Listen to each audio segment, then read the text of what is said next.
Pico, we know one thing is certain. Times have changed. From kitchen classrooms to couch conference calls, searching for a new job, or new ways to keep your family connected. These changes have become a part of our reality. That's why our teams are working 24/7 to meet the needs of our communities. So no matter how much things change, you can depend on Pico to be there with the energy and help you need to power through. Learn more at pico.com. Joe likes to say that character is on the ballot, and it's true. But let's be clear, this election is about building this country back better. And that's exactly what Joe and I will do. Bring back critical supply chains so the future is made in America. Build on the Affordable Care Act. And finally, offer caregivers the dignity, the respect, and the pay they deserve. We'll protect a woman's right to make her own decisions about her own body, root out systemic racism in our justice system, and pass a new Voting Rights Act that will ensure every voice is heard and every voice is counted. We have a chance to choose a better future for our country. I'm Joe Biden, candidate for president, and I approve this message. Paid for by Biden for president.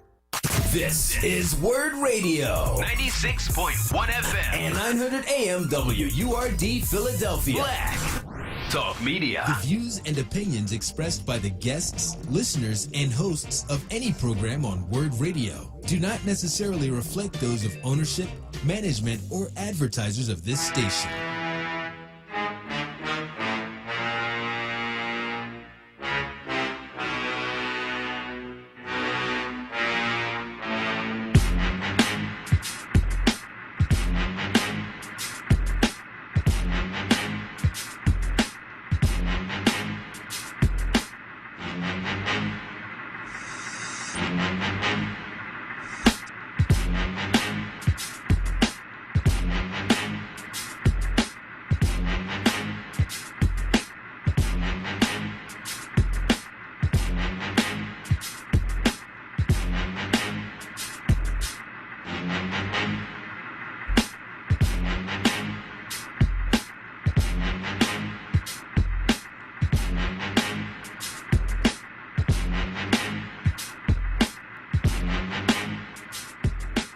All right, everyone, welcome to the Monday edition of Reality Check. It is voter registration eve, voter registration deadline eve here.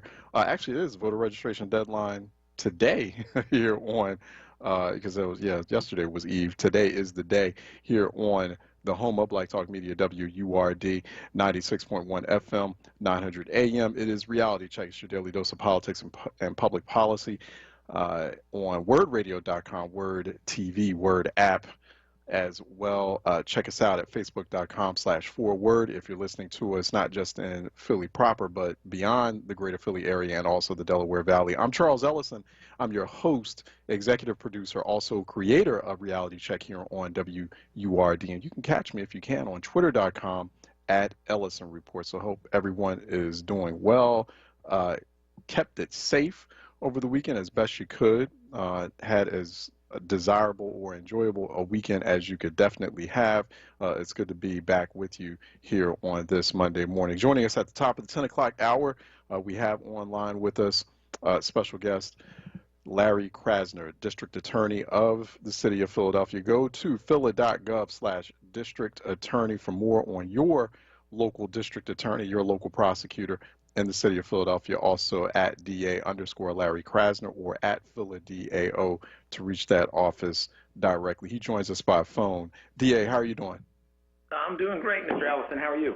All right, good. Always good to talk with you. So you all are in the, speaking of, today being the voter registration deadline for Pennsylvania, and, obviously there are a lot of eyes on Pennsylvania as a battleground state, and Philadelphia especially. So you've created this election task force in the DA's office, and talk about what that does, what that means. What do we mean by election task force? So the primary purpose of the election task force in the DA's office has always been to protect the integrity of the vote on election day, to make sure nobody is threatening or coercing or intimidating voters, obviously also to make sure that there is no phony voting going on. But this year, it's a much bigger challenge than ever before because we have early voting going on. We have so much mail-in voting, and we will have fewer sites where people can vote with voting machines on Election Day itself.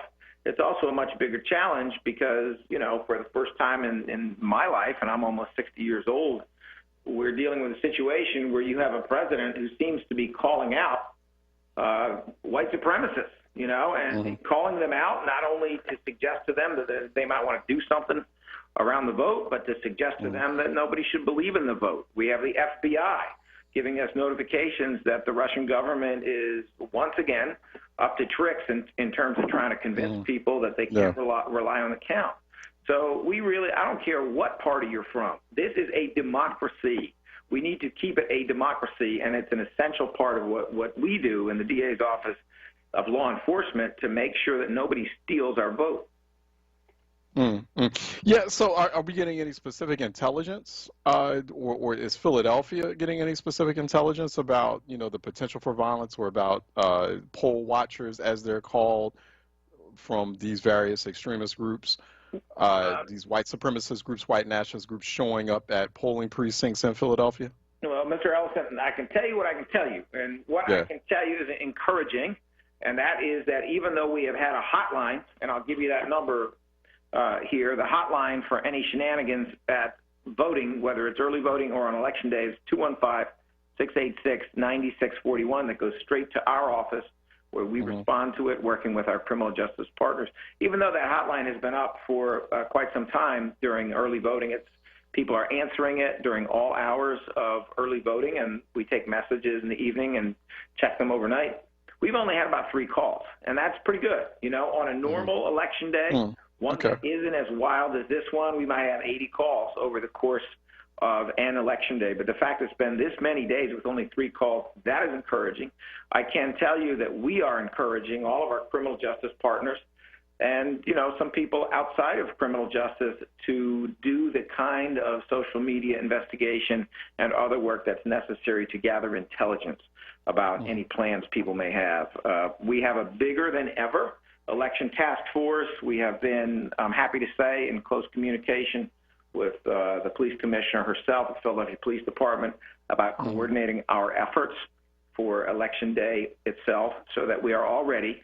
There are sometimes surprises in life, but we intend to have some surprises for anybody who's got a surprise, if you know what I'm saying. Anybody who thinks they're going to come to Philly and terrify people, scare people, take their vote is going to find themselves in a jail cell, and they can tell a Philly jury why it is they thought it was okay to steal our votes. Yeah. How would you suggest people handle a situation like that? Because I've gotten that question multiple times. People trying to figure out, okay, if I'm faced with someone intimidating me at a polling location, what should they do? Like, are there any sort of practical steps people can take without endangering themselves if they face some kind of intimidation at the polls while they're in Philly? Honestly, I would encourage them to call us immediately, 215-686-9641. They can call 911 as well. There's going to be significant police presence on Election Day, and they can call a national number, 866-OUR, O-U-R, VOTE, V-O-T-E. They can call that as well. It's a nonpartisan number nationally that is designed to protect the vote. So if we start to see patterns in Pennsylvania and Michigan and Wisconsin and these other battleground states, then we'll know exactly what we are up against. In addition, if people have intelligence, if they've noticed something on social media, they're aware of something that has been going on that they view as being a problem for voting, then they can call our hotline now and let us know, what it is they understand to be going on and what their source is. We are at 215-686-9641. We are more than happy to look into, anyone's information. Okay. All right. No, we appreciate it. So definitely, just as you heard here, you want to call 215-686-9641. That's the Philadelphia District Attorney's Election Task Force. And it seems like other agencies are involved as well, right? Yeah, Larry, absolutely. Okay, Yeah. So other agencies, your office, the Philadelphia Police Office, and a number of other offices in the city are involved in just trying to be sort of proactive here and making sure that there is no type of violence or intimidation, that people are feeling there's no tension. So you were saying, like, as far as you're looking out for militias and potential militia activity.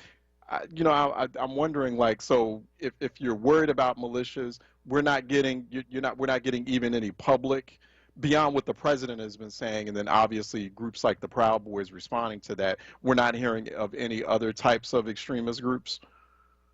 Well, I'm not at liberty to talk about everything that is said behind closed doors among law enforcement, but I can tell you that I am encouraged. I mean, here's the truth. Let's just talk about the truth. You can put 5 people in a room, they can all high-five each other and say, we're the Proud Boys. How much of a threat is that really? It's 5 guys living in their basement who play video games all day and have weird views about the universe that, frankly, the rest of us don't share. These guys hate women. They hate Jews. They hate blacks. They hate brown people. They've got their own little thing going on. But that doesn't actually mean that in any sense you should be afraid to go out and vote.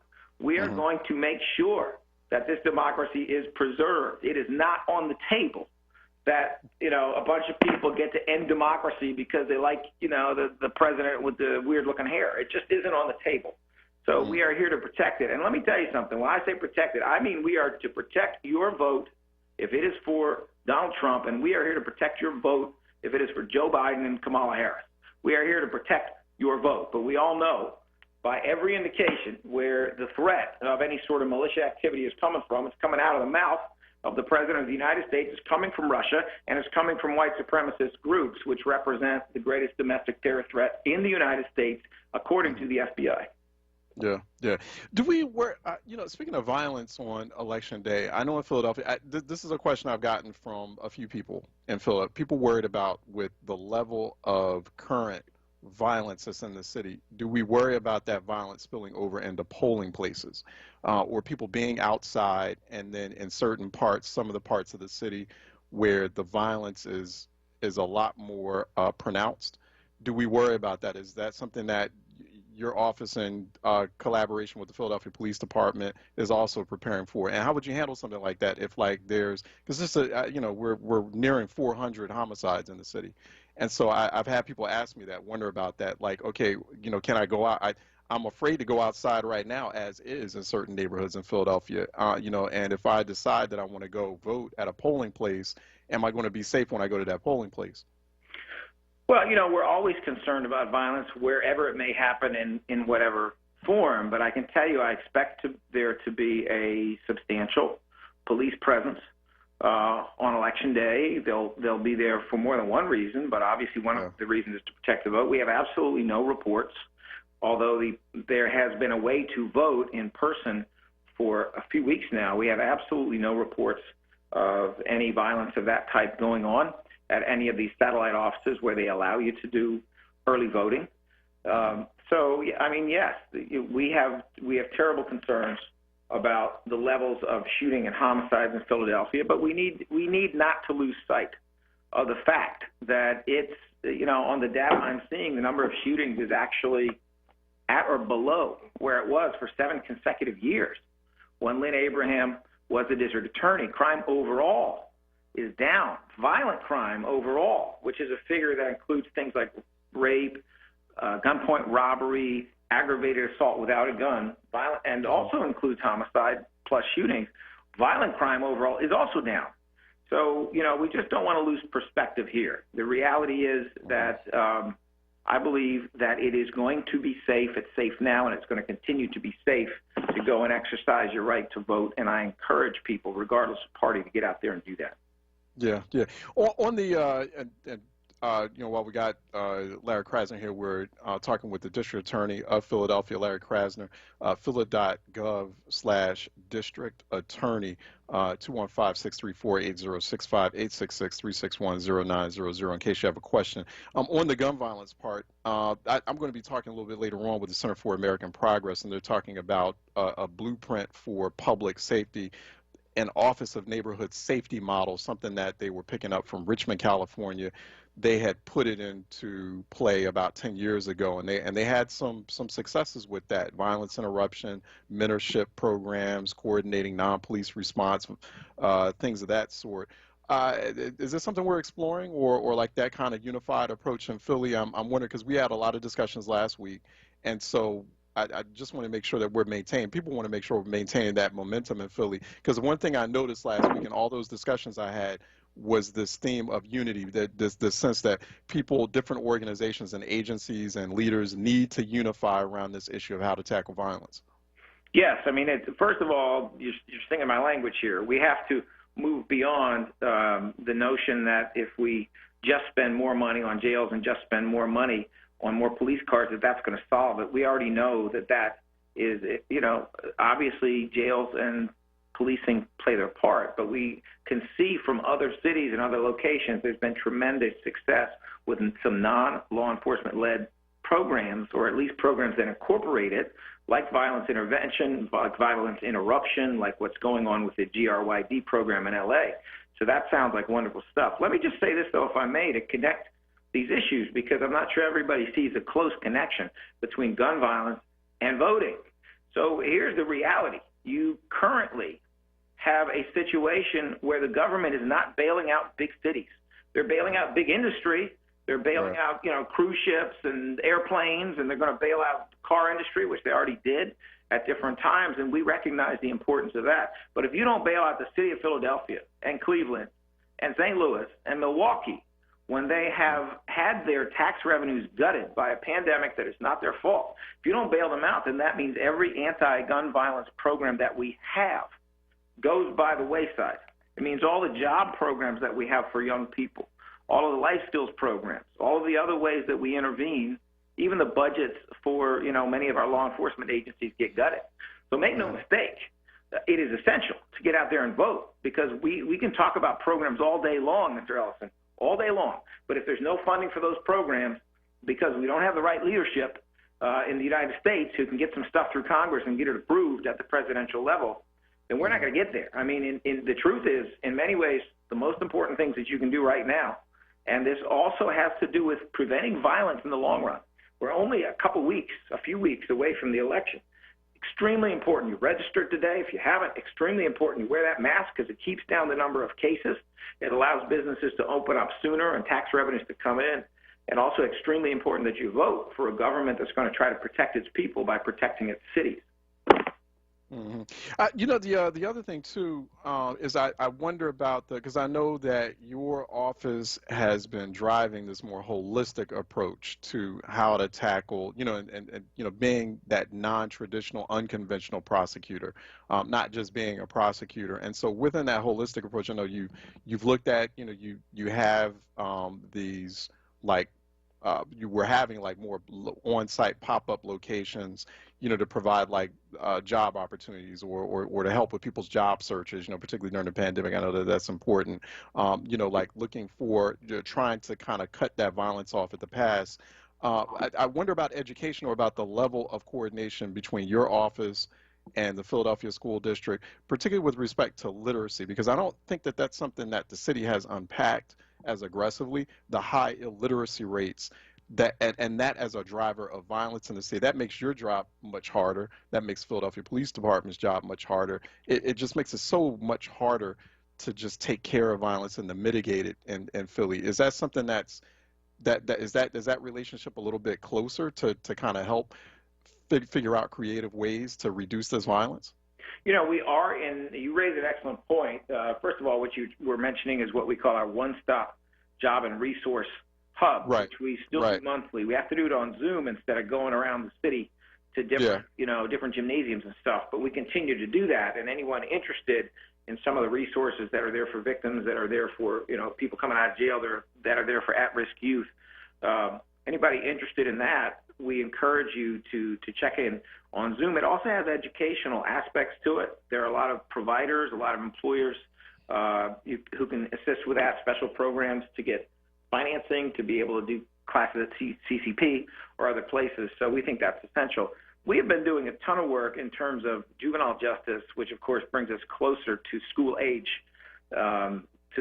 Philadelphians. And, you know, obviously one of the great tragedies in Philadelphia is that we're surrounded by counties where they spend more than twice as much per child for their education. I mean, it's just fundamentally unfair that we don't have those resources in Philadelphia. And of course, we end up with, frankly, what you pay for, which is a system where you got some great teachers trying very, very hard with large class sizes, but the rate of graduation is not good. I mean, we don't have the best public school system in the country, to put it mildly. So I think it's extremely important. You know, if you want to know why a finger pulls a trigger, and it's a 16, 17, 18-year-old, it has a lot to do with hopelessness, with a sense that there is no future, with not having had role modeling.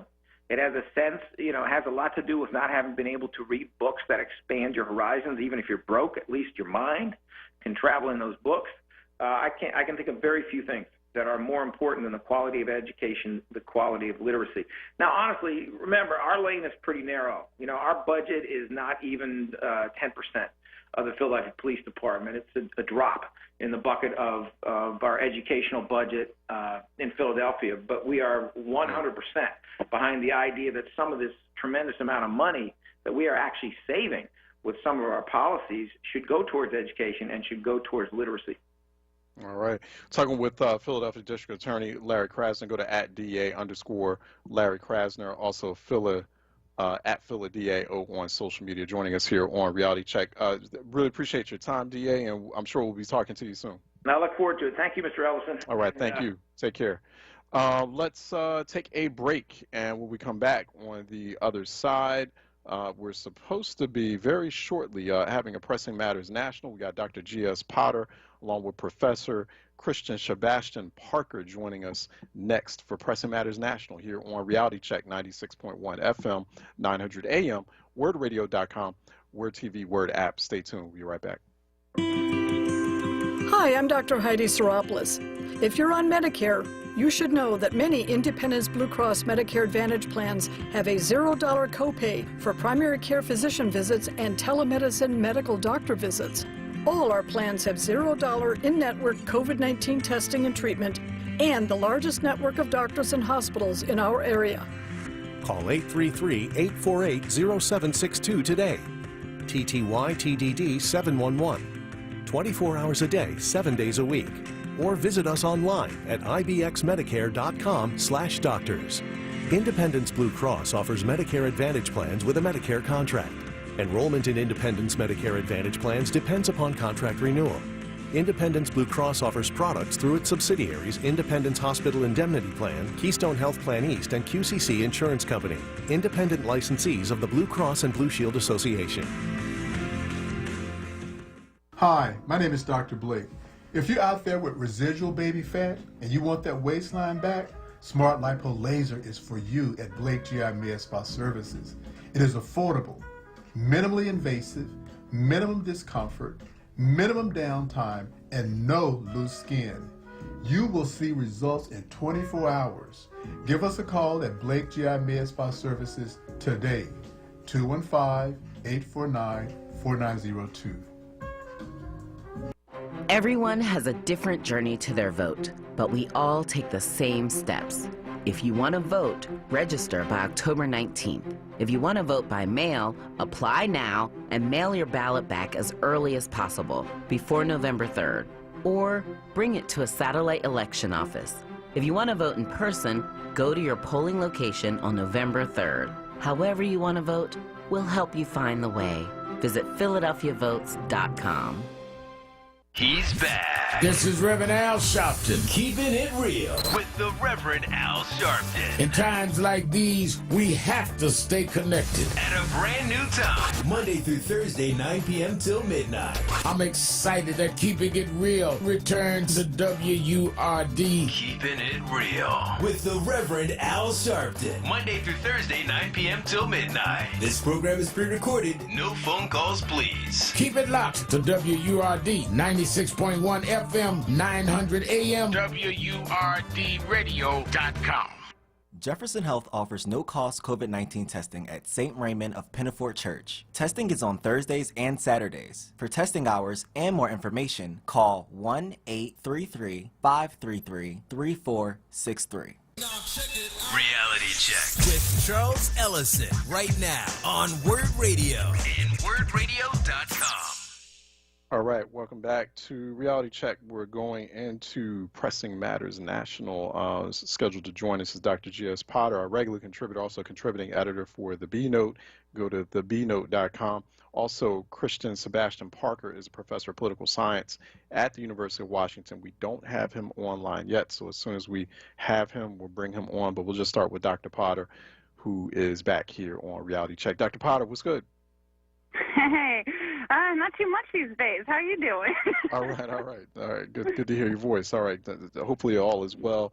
Once we get Dr.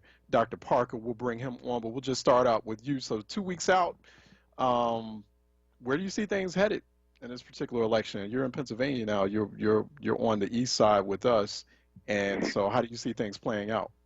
Well, the one thing I can say is that for everything that Pennsylvania has been, I'm glad to add one more blue vote to this very important state right now. Yeah. I don't think we've seen the tip of the iceberg when it comes to the chaos that the Trump administration is going to launch upon this election. But I am hopeful. I'm seeing a lot of voter turnout. I'm seeing a lot of turnout of color. I'm seeing increases in registration in voters of color. But I think we have to remember that, the real game is, can we overcome the suppression attempts that are upon us? And I think that's going to be, remain to be seen. But I'm hopeful. Yeah. What do we, when you think of the suppression attempts, right? Like, what are the more problematic attempts or problematic aspects of suppression that worry you? We hear about, like in the case of Pennsylvania, there's a lot of folks on edge. We just got finished talking with the city's DA, and even in Philly, they're preparing, in that city, they're preparing for trying to stay a step ahead of any potential intimidation or poll watchers showing up at polling precincts or potential violence. He's feeling a little bit optimistic. He's cautious, but he's optimistic. But when you think of voter suppression, what comes to mind for you? I think, there's a couple things. It's about what comes to mind for us, and then it's about what kind of tricks can come up in the minds of people like Steve Miller and Donald Trump. So there's a couple different elections happening, right? There's the mail-in ballot election, there's people going to the polls, and then there's just a general paper versus electronic voting battle.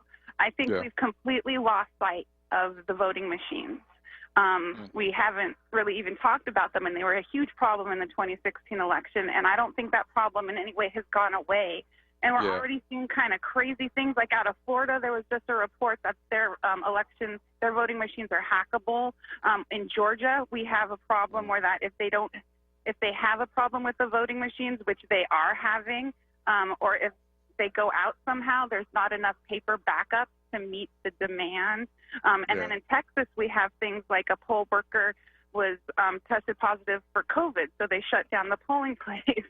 So those are some of the things that can come up there. I think we have, again, polling place closures en masse, ballot box closures en masse, and we see long lines because of that, but we don't know how the numbers are going to turn out. I'm hopeful, like most folks are trying to be, but it is a big problem.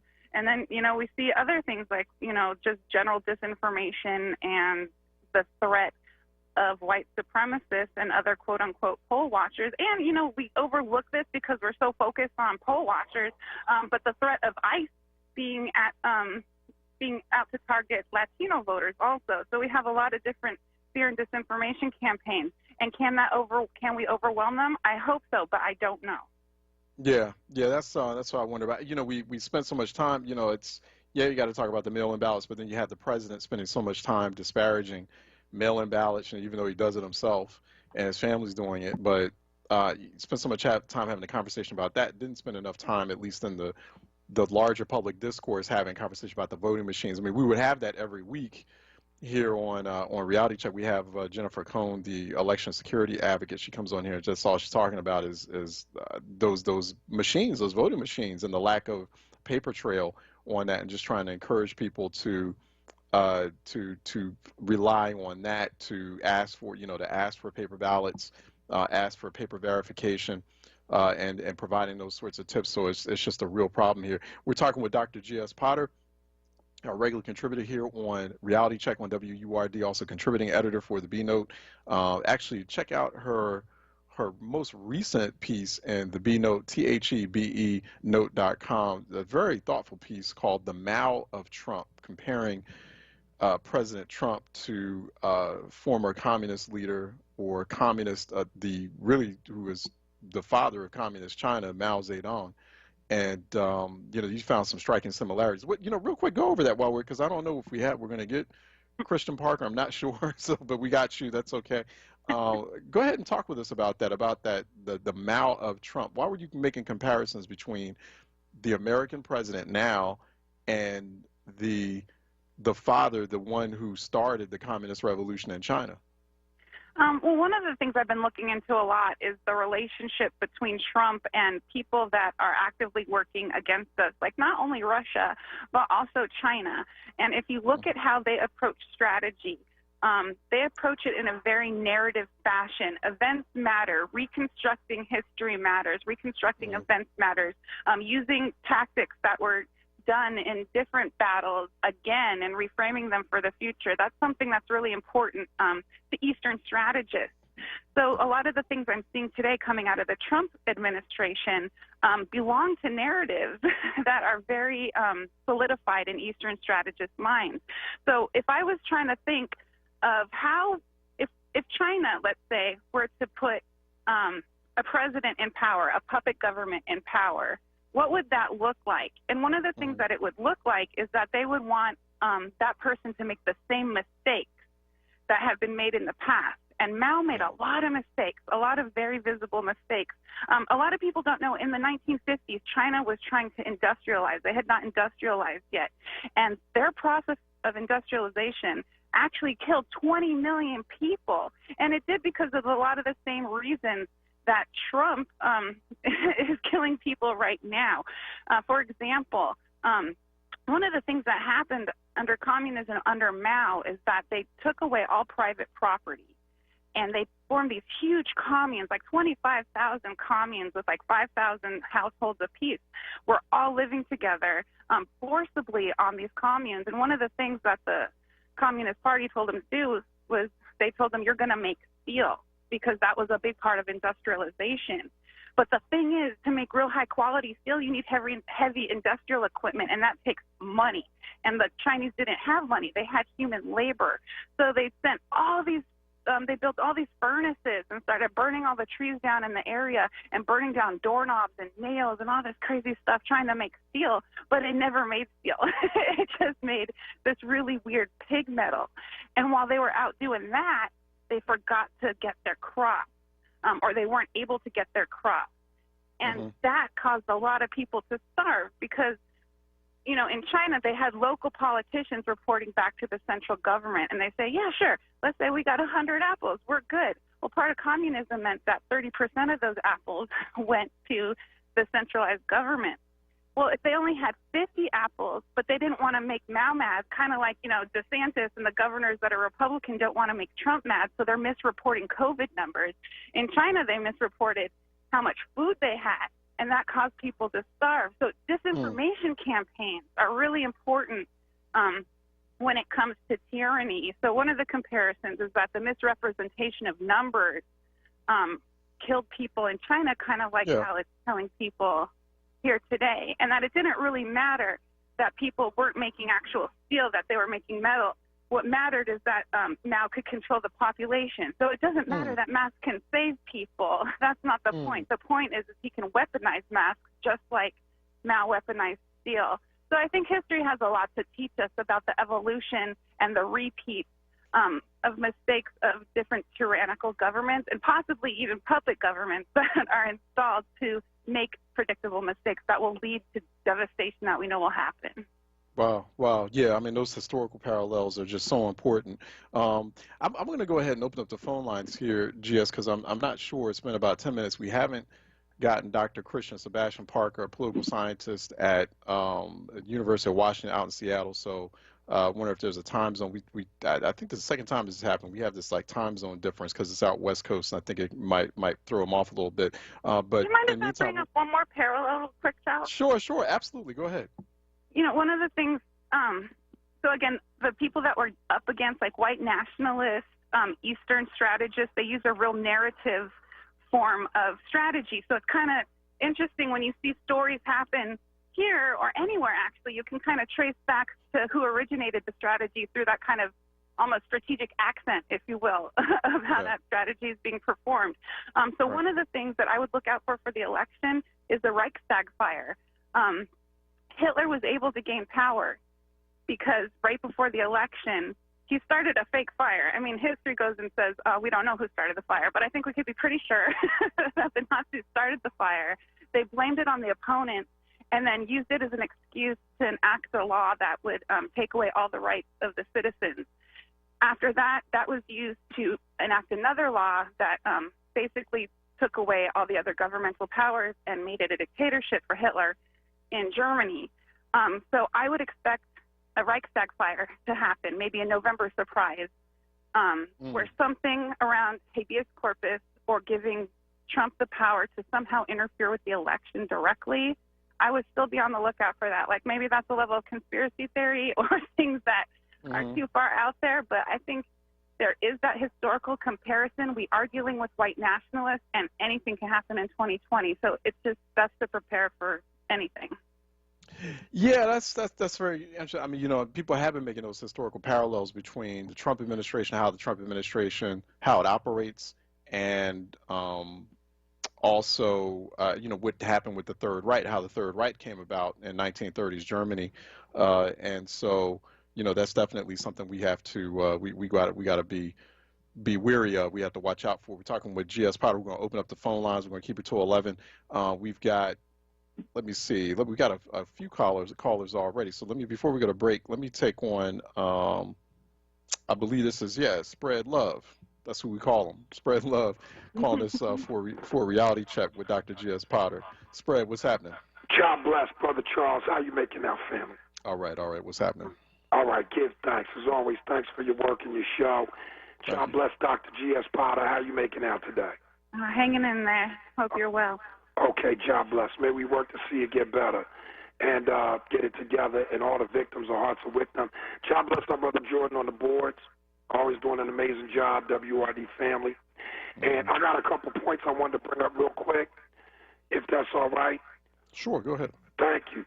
One, in regards to Trump, I noticed he used the word socialist disparagingly, referring to people, I guess, who are adverse to him being president. But does he also include socialists as the white supremacist socialists of the Nazi Party? You know what I mean? Also, has any reporter called out Donald Trump for the 21,000 plus lies I think he's documented lying about? What do you mean 21,000 plus lives for what? Didn't they? I heard, I think, a report that over the period of his presidency, they caught him, they fact-checked him and caught him in 21,000 lies or something like that. Oh, 21,000 lies. Okay, I see what you're saying. Yeah. I thought you said lies. Oh, I see what you're saying. You know what? People don't really. I've never heard a reporter like just directly say, "Hey, listen, you've made 21,000 or however many plus lies. What do you think of that?" Like, I don't think I've heard a reporter dress him down like that. No. I got two more real quick. One, I was watching the town halls, and I noticed Joe Biden slipped and used the word ruled. Did you catch that? Talking about the United States as far as being, you know, quote unquote, a world leader. He used the word ruled, R-U-L-E-D. Did you catch that? In what context? What was he mentioning? Like you said, he was saying something to the effect of when the United States was, quote unquote, a strong world power. And he said, when we ruled, and then he caught himself and said led. But you see what I'm saying? Got you. All right, so that's that. interesting. Yeah. And also, no, I didn't catch that. Yeah. Hey, Yeah. Hey, JB, I'm gonna have to let you go actually because we run up on a break, and I think we got a little bit of an echo in your ear too, or on your line. But I gotta let you go so we can go to break real quick. Thanks for that. I appreciate you. Spread love out of Philly. Hey, GS, hold up 1 second. We got a couple of other calls as well, and we have GS Potter joining us. We have open phone lines. I'm not sure what happened to Professor Parker, but that's okay. We got Dr. Potter. 215-634-8065, 866-361-0900. Let's take a break and we'll be right back.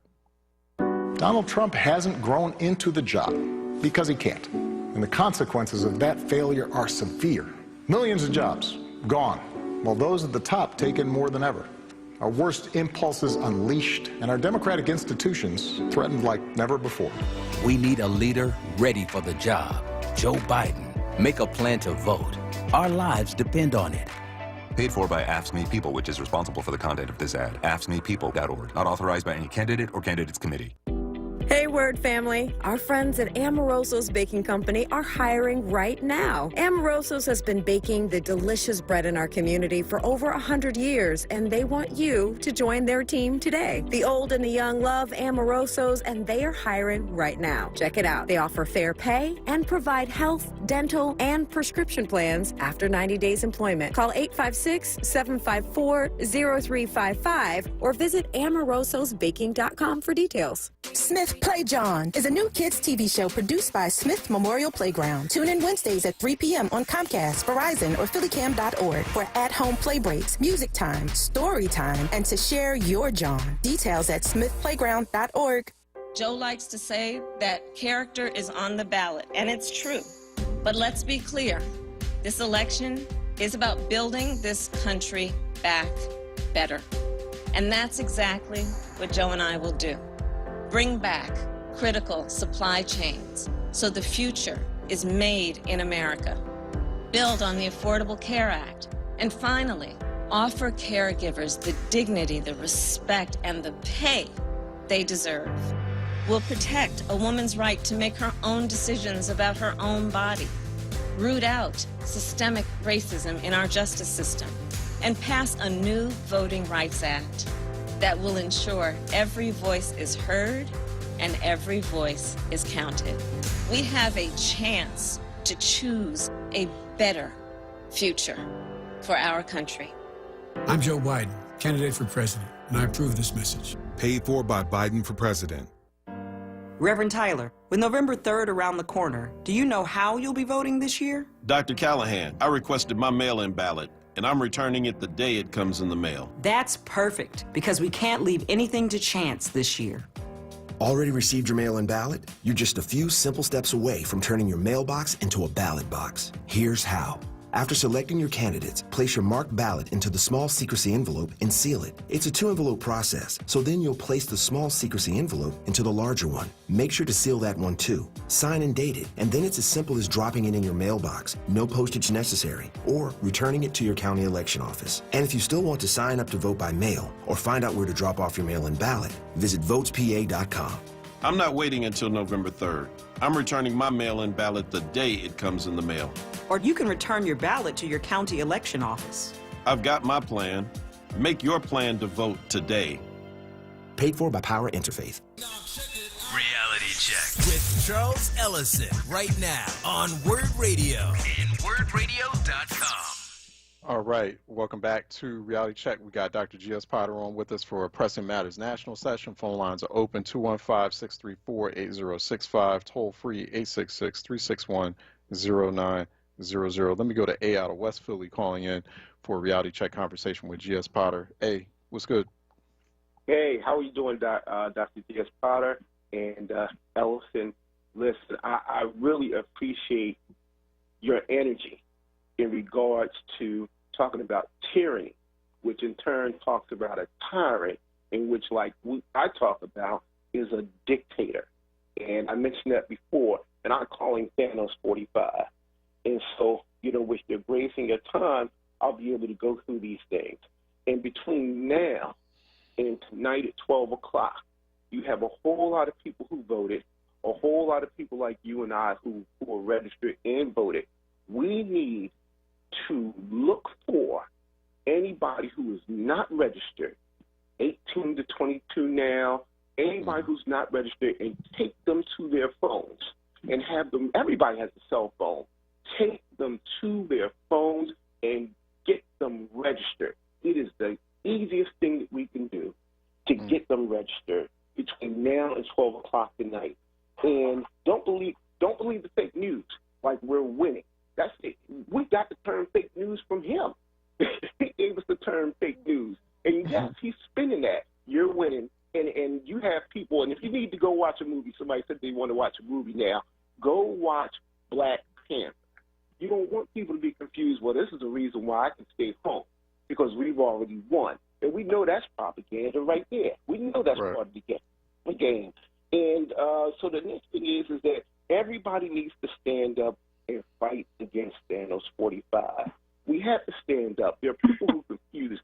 We need to fight with the heart of the Black Panther. And if there's people who are still confused, all they have to do is look at 2016 to millennials and others like them who were not registered, who were registered and did not vote, and who voted for Thanos 45. What they need to do is come out and say, I made a mistake. I did the wrong thing based on what it's taken for the 4 years, and then go back to the ones who were 14 years old to 18 years old and are now 18 to 22 and voting for the first time, and tell them, don't make the same mistake that I made. I made a mistake. I was wrong. You need to stand up, because they don't know. They feel as though that if I go around and run the streets and do Black Lives Matter, yay, I'm feeling myself. But what they need to know, with power comes the right thing to do. And if they're not guided, then they don't understand. It's like, well, wait a minute, I have the right to keep my ball, and I don't have to do anything. Can't nobody make me do nothing. And that is the wrong attitude, but they need to be guided towards that. So the bottom line is that they need to watch the Black Panther and fight with the heart of the Black Panther. Wakanda forever, vote forever, stand up. And you got some other leaders who are laying down. Right. You got the whole, what's this population here that I just found out? The Jehovah Witnesses. I'm like, Jehovah Witness called me, and I asked her, I said, are you voting? And she told me, no, we don't vote. I was shocked. A lot of people don't realize it, but are you serious? Yeah, Jehovah Witness is whack. Blew my mind.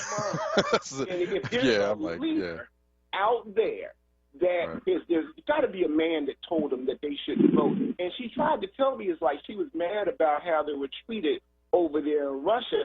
And I said, well, there are Jehovah Witnesses over there that you're mad about. And she tried to tell me that she's following the law here. Whatever. The law there. Whatever. So how are you going to be mad? Don't knock on my door. That's all. So, right. I gotta let you go. I appreciate you, A, for calling. Did you want to respond to that, GS? Yeah. You make us a lot of fine points there. Yeah, there's a lot of good information in there. That was great. That was all great. I say, yeah, definitely. Keep registering, folks. If you're going to do that, go to the homeless shelters, go to the drop-in shelters, go to the low-income hangouts, go to the bars, go to the ones that are open, go to the places that very low-income people that are going to be the impacted most are, because that's not who's getting talked to or reached, and that's who needs to be at the polls the most. We still have a problem with that. We do. We still have this fairly middle-class arrogance about the way we conduct voter outreach. I'm sorry to have to put it like that, but it's there. And so, and then people are going to complain, including people like me. But, it's something I do see this rampant classism in the way that we have this conversation about voter outreach or voter mobilization. People are going to complain when they see pockets of empty spots or low voter turnout in places in the most vulnerable or the most economically distressed places in a city like Philadelphia. So, in Philadelphia, about 68% of the population is officially registered to vote. You have over 1 million people in Philadelphia out of the 1.6 million residents who are registered to vote. So, if you got 68% of the city's population registered to vote, I'm expecting 68% of the city's residential population voting come or having voted by the time we get to November 3rd. But that's still very much a big problem, and it's not something just for this election that we got to worry about, but it's for future elections, local, state, and federal, but especially those local state elections. That's a very good point. I appreciate you, A, for calling in. I'm sorry, let me go to Mr. B. Black in West Philly calling in for our conversation with Dr. G.S. Potter. Mr. B? Yes. Good morning, Charles, and good morning, Dr. Potter. Good morning. Yes, I was worried about that piece because I'm a 4-year student of history. Yeah. And the piece that she was doing on the historical thing, that's what I was worried about. I called in the station last week and talked about anarchy. Yeah. We have an anarchy system. It dates back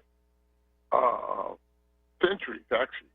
Centuries, especially in the coming decade that Dr. Potter alleviated to. When we look at the historical thing, we get America out of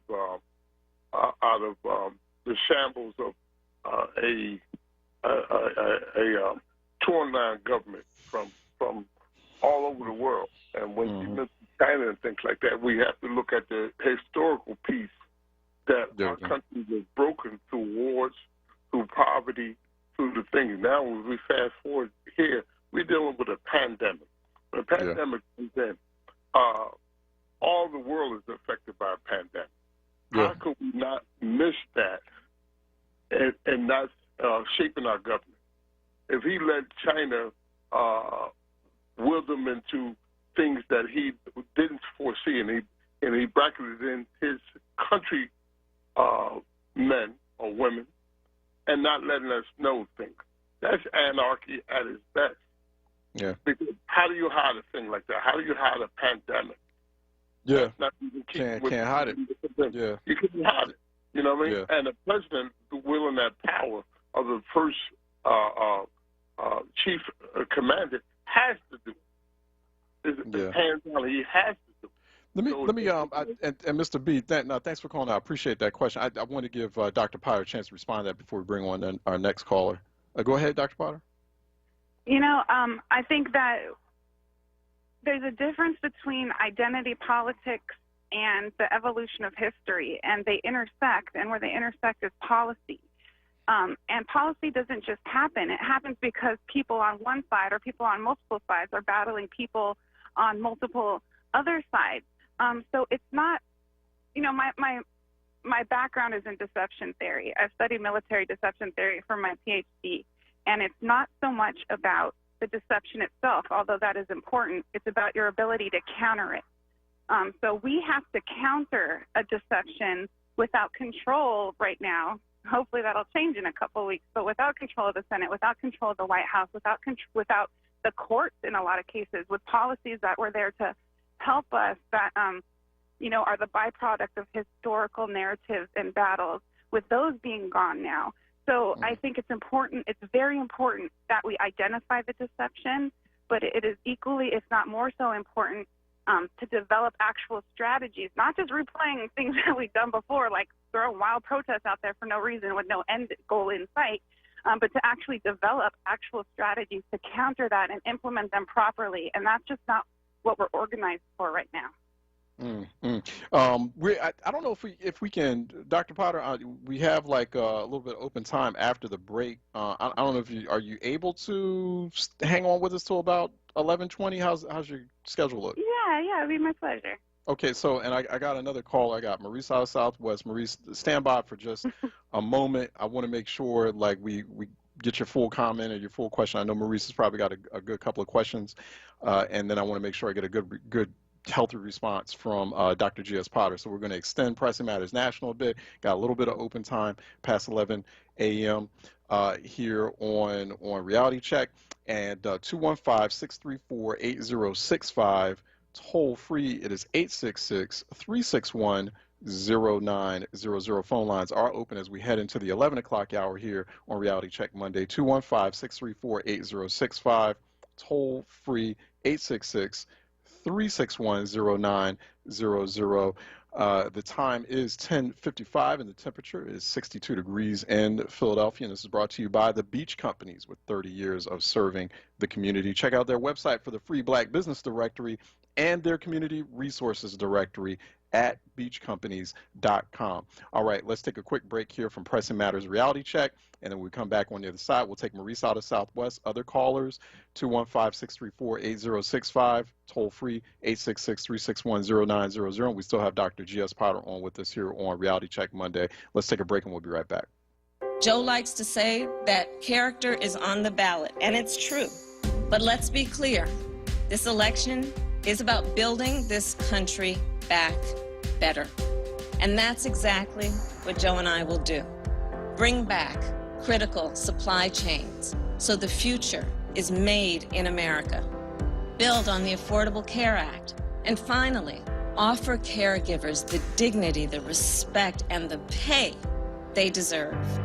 We'll protect a woman's right to make her own decisions about her own body.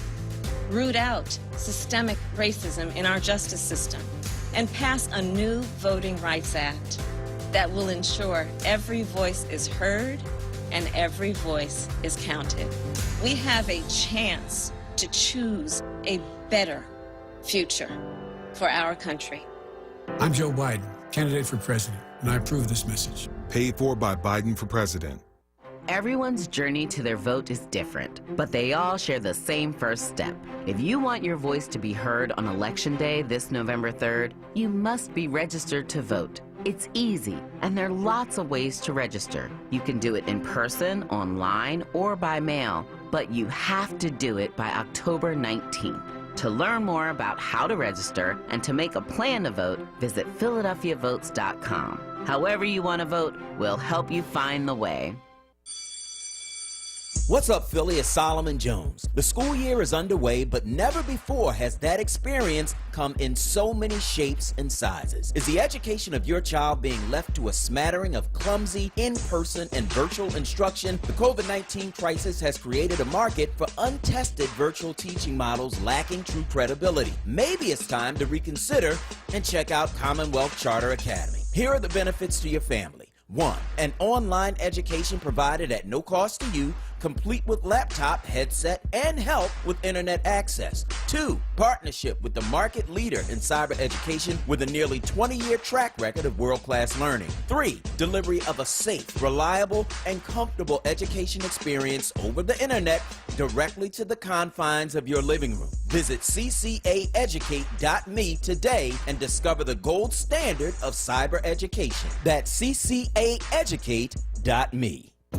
Ladies and gentlemen, are you sick of trying to cut and style your own hair and the rest of your family? Well, McLean's Unisex Salon in Mount Airy is open for business. We've been a neighborhood institution for more than 50 years, with styles for men, women, and kids. We have new partitions and social distancing measures to keep everyone safe while keeping the welcoming feel you've come to expect from your neighborhood shop. Visit us online at mcleansunisex.com or call now to make an appointment, 215-844-9826. Lifting every voice till earth and heaven ring. This is WURD Radio, 96.1 FM and 900 AM WURD Philadelphia. Black Talk Media. Reality Check with Charles Ellison right now on WURD Radio and WURDradio.com. All right, phone lines are open, 215-634-8065. Toll free, it is 866-361-0900 in case listeners want to throw in some questions, offer their own perspective, their own thoughts, feedback. While we're on with Dr. G.S. Potter, just extending Pressing Matters National a little bit. We couldn't get Dr. Christian Parker, political science professor at University of Washington, so probably just a little bit of time difference, so hopefully we'll get him next time. 215-634-8065, 866-361-0900. Let me take Maurice out of Southwest, who's been holding patiently over break for a reality check with Dr. G.S. Potter. Maurice, what's good? My two favorite people. All right. Charles, I gave you a great suggestion about reaching out to different people around the state, like Pittsburgh and Harrisburg, since Pennsylvania is so important. To get their perspective on what their voting is going on. Have you done that yet? Yeah, that is something we're following up on. It's a lot on the plate, but it's we it's ain't coming. got much time. We don't have much time, Charles. Yeah, I hear you. And honestly, I probably would say that I have done that because we've been doing a lot with WITF and Central PA. There's a lot that I do with them, and so WURD. But it's just a lot more. We got to bring them on a little bit more here on Reality Check. But yeah, that's taking place as it stands right now. Well, I like to see it more with URD, but the main thing I'm talking about on my own. I made up close to 1,500 flyers myself, and a picture of a guy at the gallows, and it says "Vote or Die." And I've been having young kids put it in everybody's door around the neighborhood. Myself. Okay, nice. But what I'm saying is, Charles, we can win this election, but we need from URD for you to reach out to these people around the state because they want this state so bad. Yeah, we need to reach Pittsburgh, Harrisburg, Pottstown, Norristown. We need you to reach out, and it also will bring more people in touch with your greatness on this radio station and know who you are. So that's just my suggestion. Dr. Potter, thank you. Don't forget, don't think I forgot about that getting Trump off the voter list. I'm still surprised at that. Okay, but I mean, I thought it was a great idea. But go ahead. What you got a question though, Maurice? That's all. I wanted to make that statement. Okay, I got you. I was tripping on that because I knew it would never happen. Okay. I appreciate you, Maurice. All right, thank you. 215-634-80. I mean, it's some good ideas, some good thoughts coming from Maurice. It's stuff definitely people working on among many other things. 215-634-8065, 866-361-0900. But he's right, Dr. Potter. I mean, there's very little time left. Do you feel like people are feeling comfortable or a little bit too comfortable right now because we see like these somewhat rosy or optimistic polling projections for Biden, and I just worry about that, about people getting too lax because they're saying they feel like this big shift that's moving in Biden's direction is a positive shift. To me, it's not over till it's over. No. There's a couple of things. There's a few things that scare me. Like if you look at the advantages that Biden has in some really important states like Michigan and Wisconsin, his lead isn't as big as Hillary's was in 2016. There's populations that we still aren't polling properly and problems in the polling that haven't been fixed yet. So I think we shouldn't get too comfortable. There's two things I do want to say, though. I have to go back to Maurice for 1 second. One thing I noticed about Indigenous Peoples Day, which I have to say was one of the most brilliant, beautiful things that I have seen, and I'm just so honored to be part of WURD, and that WURD does stuff like that. But a lot of folks was saying oh, Charles be working hard all day. I seen him all day online on the videos, for Indigenous Peoples Day, and people don't know that. You work like that 24/7. When the cameras was on you, For better or for worse, yeah. No, thank you. Just because the cameras are not on Charles, I don't think Charles is asleep at the wheel. He's the hardest working person I know. So yeah, I would like to see. That presence expand, but don't be thinking it's because Charles ain't working hard on it. Secondly, I think Maurice is awesome for printing those things out and putting stuff out there. I think we need to do stuff like that, but I think we also need to think about election day. There's some churches that are doing some really good work. They would vote at the church, right, and then have a dinner afterwards. Well, they can't do that now, so they're doing bagged lunches and food for people, which is important now. We got 8 million people plunged into poverty because of COVID. If that isn't a voting block, we should be reaching out to. I don't know what is, and bringing food is a good way to do that. But yeah, we cannot get comfortable. We have to be in battle probably through January in a lot of ways, but definitely for the next couple weeks. All of us need to work harder. All of us need to do more than we think we can. We need to reach people that we haven't been trying to reach before, and nobody should be comfortable. 215-634-8065, toll free 866-361-0900. Here on Reality Check while we talk with Dr. J.S. Potter. We got the phone lines open. So what do you think are the blind spots for Democrats right now? If you had to list those top 3 or 4 blind spots. I mean, I see 4 or 5 myself, right? But I wanted to hear from you things that you just kind of touched on a few of them. One, like, there's still a lot of groups that Democrats aren't reaching as aggressively as they should. There's still a lot of dependence or hope that 2016 Trump voters will flip. And I think there's a somewhat, I don't know if it's laziness or if it's just, they don't know any better, or they do know better, but they just can't help themselves. Like, it's like, oh, we need the white voters. Like, that's all we're going to focus on, when the electorate's much more diverse. It's expanded in so many ways, and not just racially, but also economically as well. I mean, what do we say in terms of those blind spots that, because there's still a lot of worry. I mean, when I talk to folks internally within those campaigns or in that Biden ecosystem, they're still very worried that this is going to turn out like 2016 again. That's why they're just hoping that they don't want people to get lax. They need people to turn out as much as possible. Right, they should be, like we said. Well, there's a difference between messaging and mechanisms, right? And I think we're reaching the point where the messaging really kind of doesn't even matter anymore. Like, you either done heard what's going on or you haven't, right? It's just like you're either aware that things are going down or you're not. I think it's about the mechanisms and who we're reaching to bring out. I think there's a lot of omissions, like we talked about, like poor folks, homeless folks are still not being reached. We need counter suppression tactics still. We can't stop all the voter purging. Some of it has been stopped. Like in Florida, they just stopped some felony voter purges and things like that. But, they got to still be in the courts. They've got to reach, I think we got to start looking at the youth vote more, especially the youth Latino vote. And we need to split up Latino. Like, Latino could be like a white person that like had a Hispanic grandpa or something, or a Cuban person or a Puerto Rican person. It's all very different. And I think we need to start targeting those communities better. Like Chicanos, Spanish-speaking Chicanos have Democratic support rates that closely parallel Black folks, because a lot of the same issues matter to both these populations. So I think we need to target them better, especially in the youth. And right now, especially in disabled communities that are a community of pre-existing conditions that are standing to lose their health care right now.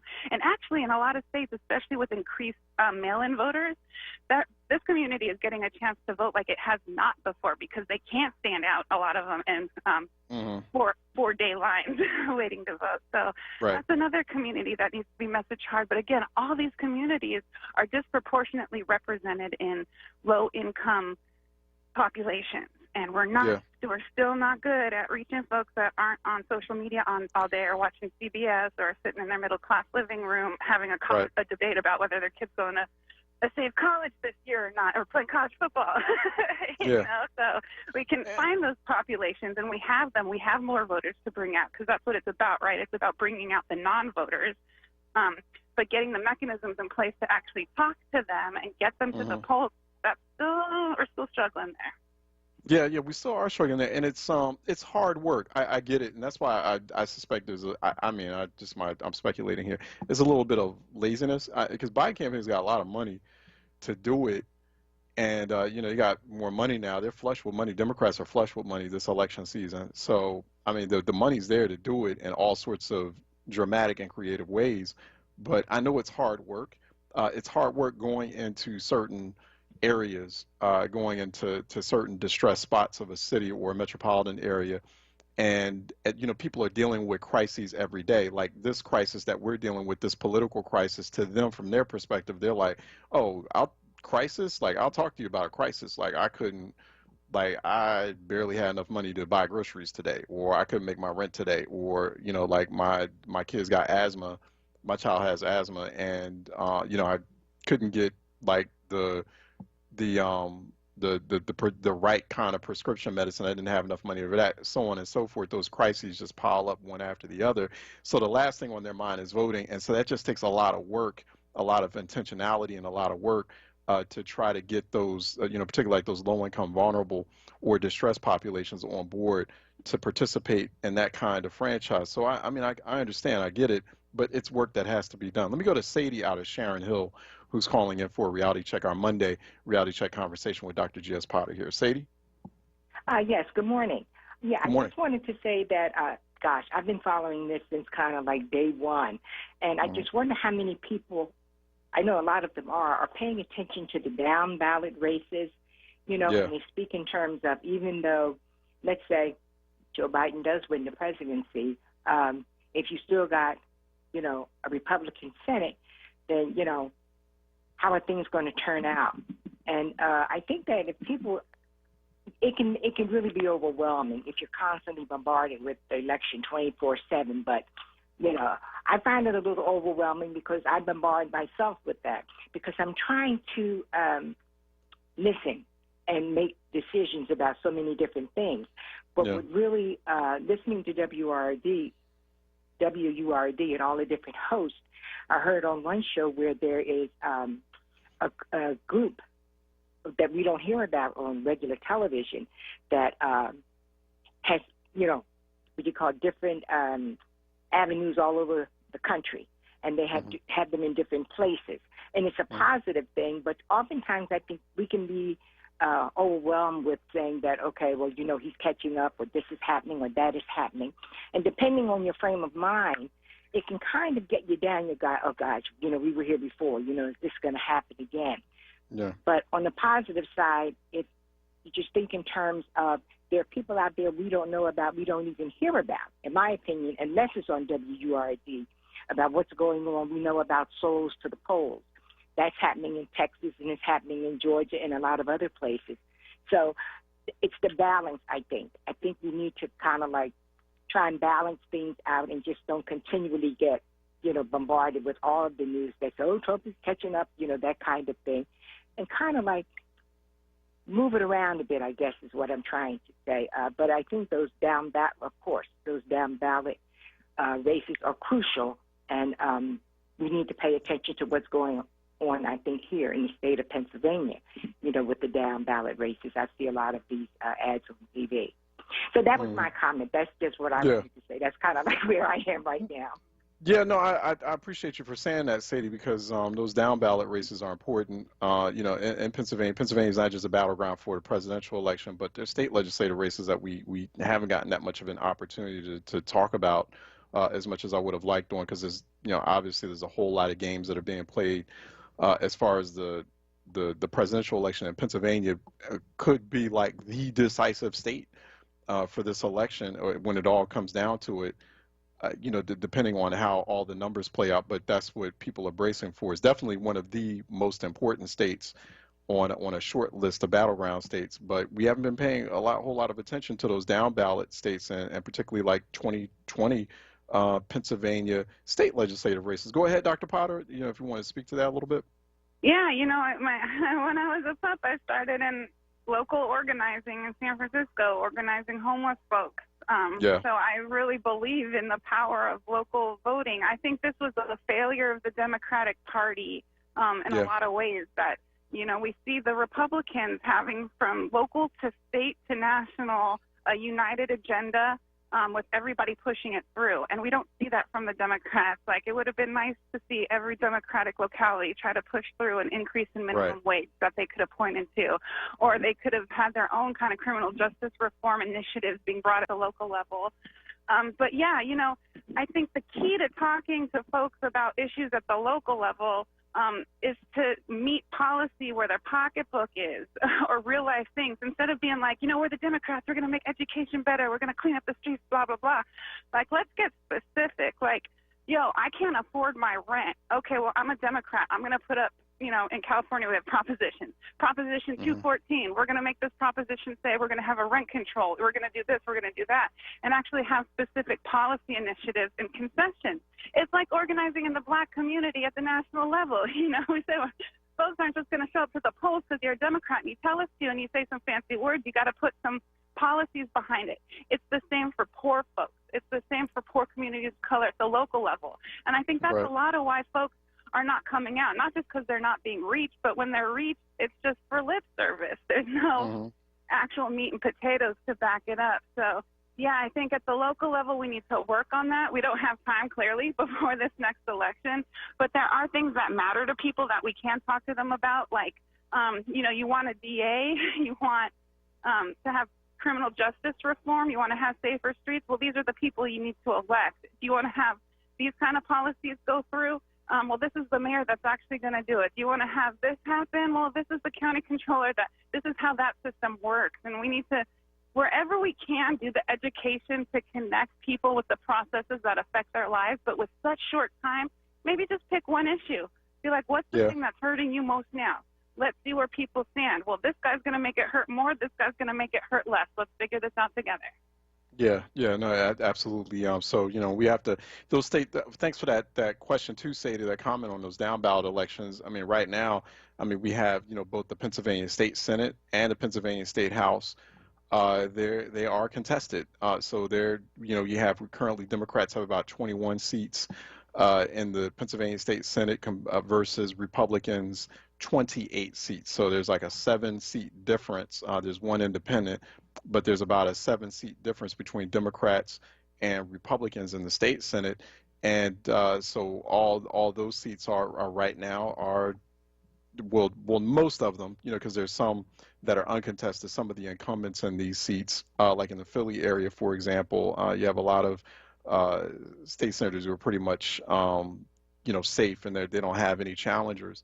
And then you have pretty much all the seats in the state house as well. There's about, how many seats together? There's about 203 seats in the Pennsylvania State House that are all like everyone's up for re-election, or all the incumbents. There's a lot of races where the incumbents are challenged, particularly Republican incumbents. So that's something that people need to look at carefully and consider as they're voting in this presidential election and looking down ballot. Real quick, I'm going to go to Sadie. Sadie was out of Sharon Hill. That was our last caller. We have a few more minutes while we talk with while we talk with G.S. Potter. 215-665-866-361-0900 here on Reality Check as we talk with Dr. G.S. Potter. One thing that also kind of irks me, GS, is like the issues that aren't being addressed. And one of those issues is like education. We keep missing out on, still, once again, a lot of issues that keep K through 12 educate. No one's talking about it. Here we got households in deep crisis trying to do what they can with the youth in their household, with students in the household, adapting to virtual education, these new virtual models that a lot of them untested for a lot of school districts, and for most school districts really, and still just no one's talking about that. And I think that's something else that's turning off a lot of those voters out there who are dealing with those types of crises.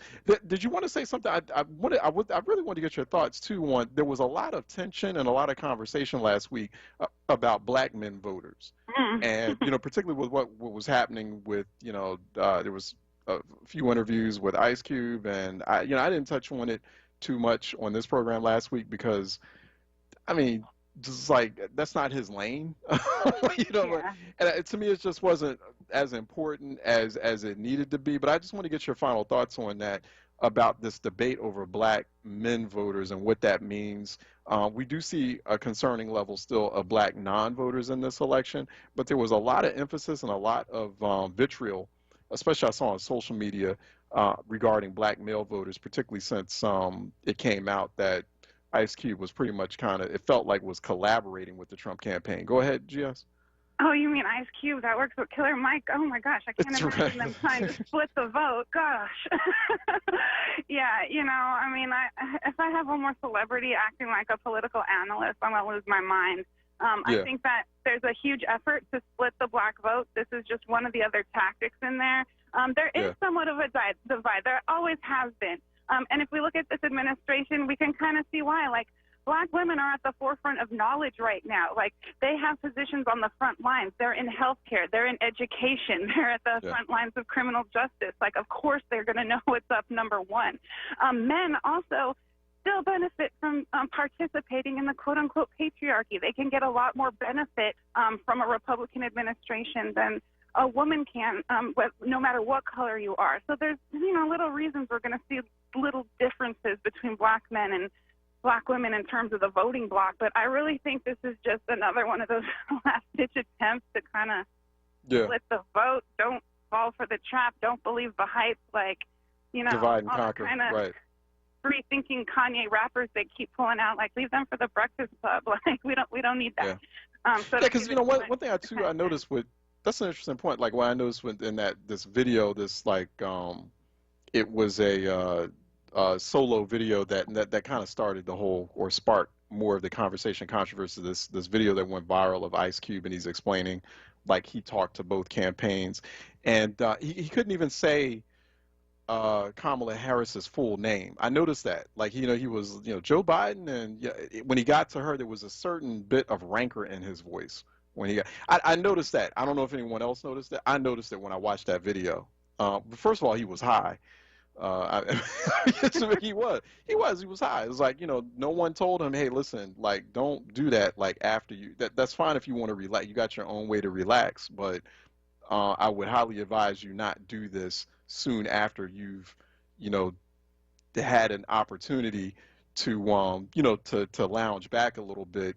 But you could tell, like, he had just got finished doing something, and then suddenly, I guess he had this moment of political, I don't know, political, sort of a brain fart, and so he wanted to share it with everyone else. But anyway, we've talked with Dr. G.S. Potter. That's why I didn't talk about it last week, because I just thought it was just so insanely ridiculous. We've been talking with Dr. G.S. Potter, contributing editor of the B Note. Go to the B Note, thebenote.com. Also, she joins us here on Reality Check regularly as one of our contributors, and she hung in with us for a little extra segment here during this 11 o'clock hour. GS, thanks so much for your time. Really appreciate it. And I know there are listeners out there. In fact, we have Forrest Dixon on Facebook Live, on WURD's Facebook Live, saying, excellent show. Thank you again for Dr. Potter. Please ask her if she will be available for more extended segments throughout and immediately after the election. And he just says, thank you, Dr. Potter, for all the relevant enlightenment you bring to the WURD family. So that's from Forrest Dixon, one of our listeners on our WURD Facebook page. So thank you. I'm humbled as always for you and the audience. Thank you all so much. All right, excellent. We'll talk to you again. So we'll definitely be bringing you on a little bit more often. We'll be talking to you on Election Day as well, I'm sure. All right, let's let her go. And then when we come back on the other side, we're supposed to talk about community policing, but more specifically, we have a CAP corner. More specifically, we're going to talk about this Office of Neighborhood Safety model. And so there's a new report the Center for American Progress put out recently. It's a roadmap for city governments to invest in a community-driven approach to public safety. Obviously, that's a conversation we've been having a lot of in Philadelphia and elsewhere. So we're going to take a break, and when we come back on the other side, we're supposed to be talking with Betsy Pearl of the Center for American Progress here on Reality Check 96.1 FM, 900 AM, WURDradio.com, WURD TV, WURD app. Stay tuned. We'll be right back. Pico has many ways to help you lower your energy usage and save money at home. Here's one. If your heating and cooling system is more than 20 years old, it may be time for your contractor to replace it with a high-efficiency Energy Star certified model. You'll get a rebate from Pico and save on your monthly electric bill. You'll find a list of new heating and cooling system rebates at pico.com/rebates. Or you can call 1-888-5-PICO-SAVE for all the details. Plus, find instant discounts on smart thermostats and more at pico.com/marketplace. There's free shipping on orders over $49. The WURD Radio Newsletter, keeping you informed, engaged, and connected. Sign up by visiting WURDradio.com. Scroll to the bottom of the page and type your email address under Connect with Us. You'll receive the latest information on WURD Radio. Messages from our president and CEO, Sarah Lomax-Reese, exclusive articles and multimedia content, and resources. Stay informed with the WURD Radio Newsletter. New Voices for Reproductive Justice is registering Black women and their families in Philly to vote. The general election is on November 3rd. You can register to vote online at rock.vote/New Voices. That's rock.vote/New Voices. The deadline to register is October 19th. If you need assistance registering to vote, visit newvoicesrj.org.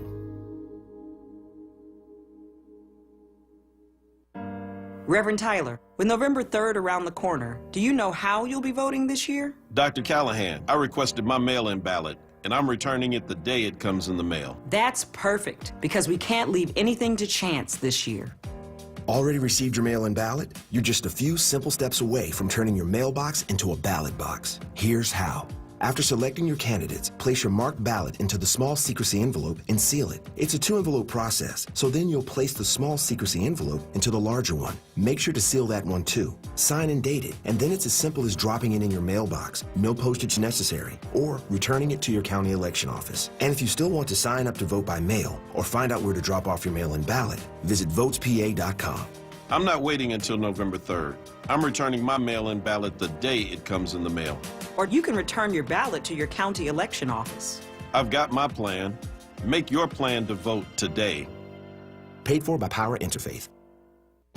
COVID-19 impacted a lot of things this year, including regular vaccination appointments. Vaccines help protect you and everyone around you, especially during flu season. Schedule an appointment with your healthcare provider today to make sure you and your children are vaccinated. Vaccines keep us safe, and they work. Skip the flu this year. Get your vaccination today. Let's stay protected together. For more information, visit health.pa.gov. Paid for with Pennsylvania taxpayer dollars. Reality Check with Charles Ellison right now on WURD Radio and WURDradio.com. All right, welcome back to Reality Check Monday. It's Reality Check Monday here on the home of Black Talk Media, WURD in Philly. We are 96.1 FM, 900 AM, but beyond Philly, Delaware Valley, we are on WURD Radio. We're live stream on WURDradio.com to the nation, to the world, and also on WURD TV and your WURD app as well. Joining us now is Betsy Pearl, the Center for American Progress, talking about the Officehood of Neighborhood Safety model, something that Richmond, California years ago had pioneered. Now today, Center for American Progress, looking at that model a bit more closely, how other cities could adopt that model as well. They had a new report that's been published recently. Go to americanprogress.org for more information on what they do. Of course, we have our weekly CAP corners with them, but Betsy Pearl is the author of a new briefing just dropped last week titled Beyond Policing, Investing in Offices of Neighborhood Safety. She joins us by phone from Washington, D.C. Betsy, how are you doing? For having Betsy, me on today. All right, you can hear us. Hi. Great, yes, great. I can hear you. Thanks again for having me on today. All right. No, thanks for joining us. Really appreciate it. All right. Good to talk with you. And thanks for this report. Why the sudden focus on public safety? And the reason I ask that is, I know I've seen a lot of reports and a lot of analysis from CAP, from the Center for American Progress, regarding criminal justice reform or how to reform justice systems. I haven't seen a whole lot until now, talking about public safety, or policing in the context of public safety. And so why this sudden urge to kind of focus on public safety now? Well, I think it's really important that we acknowledge and that we understand that this idea of reducing reliance on policing is really, it's not a new issue at all. It may feel like there's a lot of attention coming to it right now. And there has been this kind of shift in the national conversation for sure. But on the ground, advocates have been pushing for an investment in a holistic approach to public safety for decades. And, while this may feel like a new issue to a lot of people, it really is something that has, folks have been laying the groundwork for decades.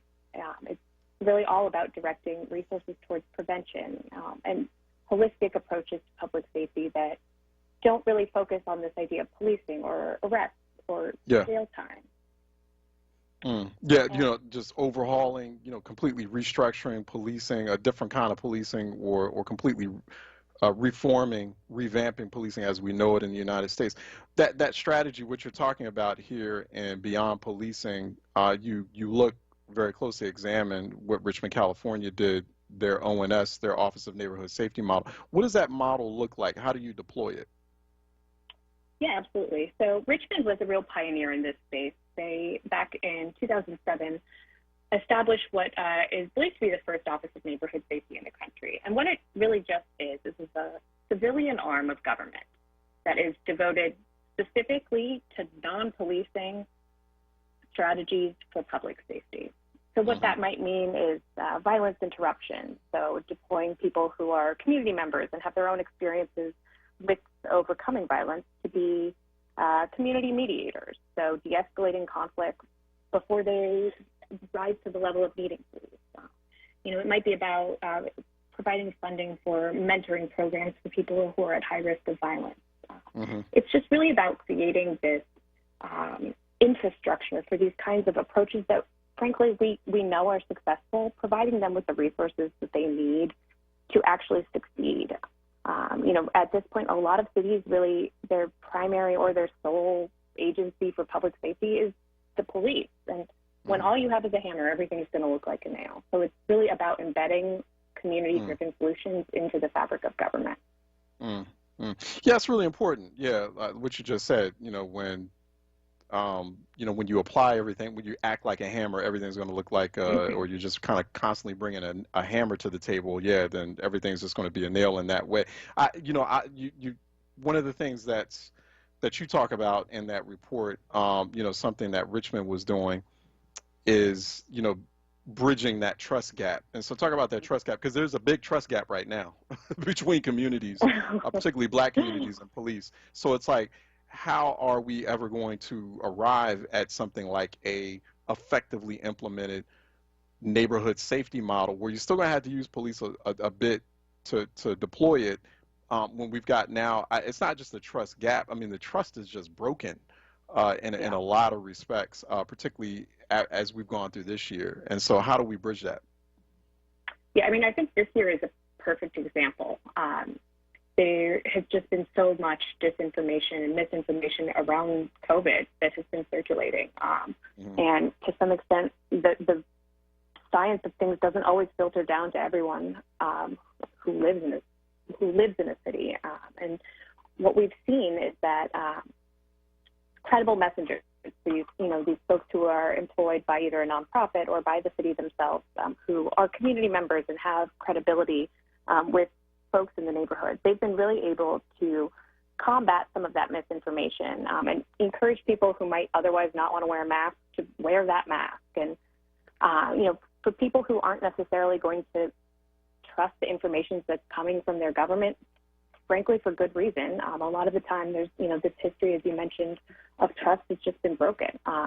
We still need to make sure that the information is reaching everyone. And we've seen in cities in New York and Newark and Chicago and Richmond and Stockton that, dispatching folks who are going to have a better chance of having people listen to them is a better way to get people to listen to health guidance. And it not just is, it's good for people's health in the short term, but also it kind of helps build a more trustworthy government.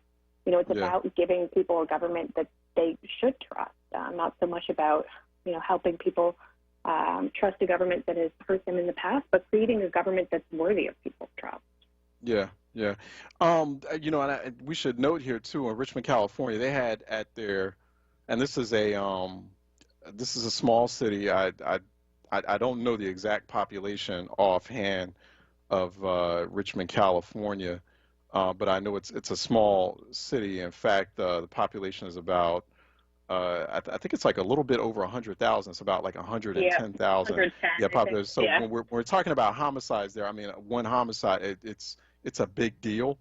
It's felt in a very real and kind of personal way because the city's so small. But just looking at Richmond, California, diverse city too, it went from 46 homicides in 2009. That's a lot of homicides for a city of just 100,000 to now just nine homicides in 2017. I don't know what it's been like for 18, 19, and 20, but that's a very significant drop. I mean, that's nearly like almost one homicide is too many. But that's just to show you how much you see this very precipitous drop from the moment the Office of Neighborhood Safety was established in 2007, and then it dropped from 46 homicides down to about 27 homicides. Nearly half, a percent in terms, nearly half of homicides dropping there. When we look at investment, where are those investments coming from, right? And so in pandemic, that becomes a lot more. And even when we get into post-pandemic recovery, budgets are going to be slim. And so how creative do we need to be, Betsy, in creating these kinds of public safety response models or ONS model? Because obviously the knee jerk is, okay, well, the little bit of money we do have as a city or a state, we're going to put it into policing. I'm sure this model, because when Richmond did this, there wasn't a pandemic going on, but now with the pandemic going on, and it's going to take us a few years of pandemic recovery and for state and local budgets to recover, how do we go about this? Where do those investments come from? Yeah, absolutely. I mean, I think what we've seen is over the past couple months that cities are kind of looking into this question themselves. There's definitely been this real push and this real positive engagement around the budget process, which, typically used to really not attract much attention. It was, just a kind of a municipal procedure that people didn't care as much about. And now we've seen this really positive engagement from people around budgeting processes. And you're seeing that cities are starting to either commit to capping the growth of their police department, which is it doesn't necessarily sound like a huge deal, but the police budget really does grow a lot in many cities year over year. So capping some of that and taking a little bit of that extra money and using it for the kinds of interventions that residents themselves are prioritizing can be really, really a valuable investment. One of the other things that we propose is that in in states that have legalized recreational marijuana, there's kind of a natural opportunity built in there, using some of the tax revenue from marijuana legalization to fund interventions that support community-driven priorities.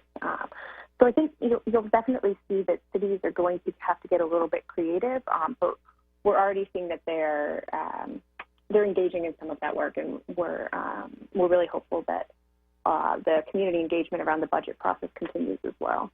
Yeah. How do we make that balance? Because I talked earlier about because there has been this feeling that there was this by people who are on the ground in these communities, like a city like Philadelphia, as I'm sure you're aware, Philly's dealing with epic levels of gun violence. We're not even at the end of 2020 yet, and we're closing in on 400 homicides so far in the year. We've already surpassed our homicide rate for last year, for the previous year, so it's really bad, and 1,700 plus people in the city have been shot non-fatally. And so, people on the ground who deal with that violence every day have talked about or had this feeling that, it seems like we understand the need to keep people out of prison or to reduce over-incarceration, but they felt like there was this imbalance in the conversation, like there was, over the years, too much emphasis on criminal justice reform, and some people victimized in their communities by gun violence felt like, well, what about us? So how do you balance that, and how do you balance like the heavy criticism of and demands for accountability on the police at the same time? Yeah, I think it's definitely important to emphasize in this moment that there's just no evidence that criminal justice reform or police reform are linked to increases in violent crime. I think it's really very important, especially as we've seen that there's there's definitely a narrative going on right now around trying to kind of incite public fear around violent crime, and really being clear that criminal justice reform is not something that is linked to increases in violent crime based on the current research right now. And the same goes for police reform. Right now, there's just no evidence that this is the kind of thing that increases violent crime.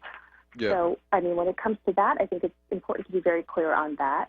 And to the rest of your question, there certainly is a balance. And I think what you said is exactly right. When you start listening to the people who live this every day, and, it for a very long time, and still today, government leaders are often making an investment based on what they think, oftentimes well-meaning, but they're not always listening to people who are experiencing this every day and taking the time to really meaningfully listen and partner with and shape your public safety agenda around what's going to make people feel safe and be safe and have the access to the safe community that they deserve. I think that's really, there's no one specific balance of, investments in policing versus community-driven or interventions that's going to be right for every city. And one of the things we really tried to make a point of in this paper is that this is a framework for cities to start partnering with the people who live in their city and experience this every day. Yeah. Also talk about that real quick, Betsy, while I have you, that education component. What I mean by that is how an office like that, or how services, these types of investments also have to take into consideration K through 12 education, and with addressing the school to prison pipeline. That's one issue. But then also outside of that, looking more closely at how the schools are creating academic opportunities and more excellence for students in distressed communities and in communities that are dealing with public safety issues and challenges. And so what comes to mind, for example, back in Philly is high illiteracy rates, like over a quarter of the adult population illiterate in the city of Philadelphia. And the reading performance scores for Philadelphia public school students is just bad. It's like the last reading assessment test for Philadelphia public school students, third grade, was just 33%. So that's a worry, that's a concern, and that can at some point become a driver of public safety challenges or issues. And so how does that model work with the schools? On one hand, we need to do something about all these suspensions and punishments, unnecessary suspensions and punishments of Black and brown children. But on the other hand, too, we need to also up our game as far as academic performance and excellence. Absolutely. I think what you've said is spot on. Investing in an Office of Neighborhood Safety is an important step for a city to take, but cities also need to make it across the board investment in the kinds of positive community institutions like education that are really going to be sort of the downstream preventative measures. Investing in education is incredibly important, and I think one of the things we've seen in some of the budget activism around the country is that is one of the demands that we have heard from a lot of folks, that they want to see funding from police be sort of diverted or matched by funding for education. And I think all of this is all of these are incredibly important elements. Yeah. I have said this before, and I'll say it again, there is no one solution to any of these problems. If there were, then, we wouldn't be where we are right now. And I think being open-minded and investing in, right now we've just primarily been investing in police. We need to do investments in education and these interventions that we discuss in the report that can be supported by an Office of Neighborhood Safety. We need a full network of community-based services that are going to support kind of this holistic approach to public safety that isn't just policing anymore. Yeah. No, you are right about that. We're talking with Betsy Pearl, who is at the Center for American Progress, and she just put out a major briefing. You should read it when you get a chance. Go to AmericanProgress.org. Beyond Policing, Investing in Offices of Neighborhood Safety. She's the Associate Director for Criminal Justice Reform at the Center for American Progress. Go to AmericanProgress.org for more information. And to see what she's up to and check out her latest research there. Really appreciate this, Betsy. Appreciate the research as we're going to continue to unpack it and continue to talk with you all at CAP and others about this because I think it was some important work there. Thanks again. Thanks again. Thanks for having me. All right. Take care. Okay, let's take a break. And when we come back on the other side, phone lines are open, 215-634-8065, toll free, 866-361-0900. Actually, it appears, because we were supposed to have a conversation with our folks at the Congressional Black Caucus, we were scheduled to have Congresswoman Val Demings, and so something came up, and so we do not have Congresswoman Val Demings scheduled at noon. We'll probably get her again. But in the meantime, we're going to open up the phone lines, 215-634-8065, 866-361-0900. So let's take a break, and we'll come back. We'll just take listener thoughts and perspectives for as it stands for the remainder of this Reality Check Monday, 215-634-8065, toll free, 866-361-0900. Here on Reality Check Monday. Let's take a break and we'll be right back.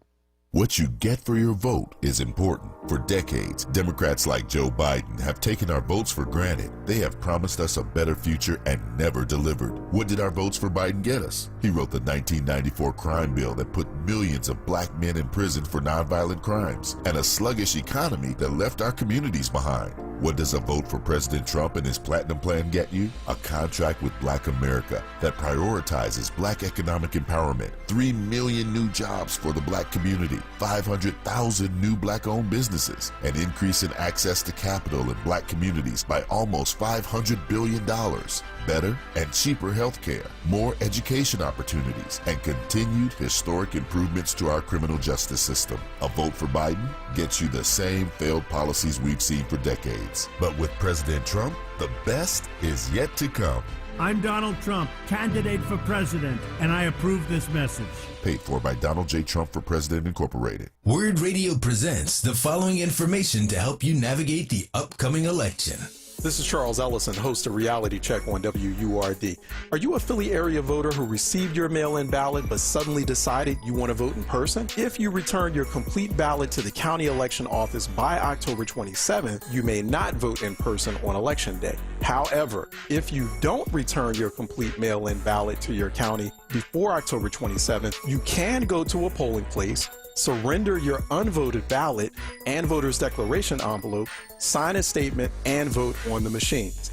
Keep following us at onWURD on Twitter, Facebook.com/4WURD, and hashtag WordOnPolitics for constant updates on election 2020. And remember, vote early. Stay informed and vote. For more from Charles Ellison, tune in Monday through Thursday, 10 a.m. to 1 p.m. or visit wordradio.com.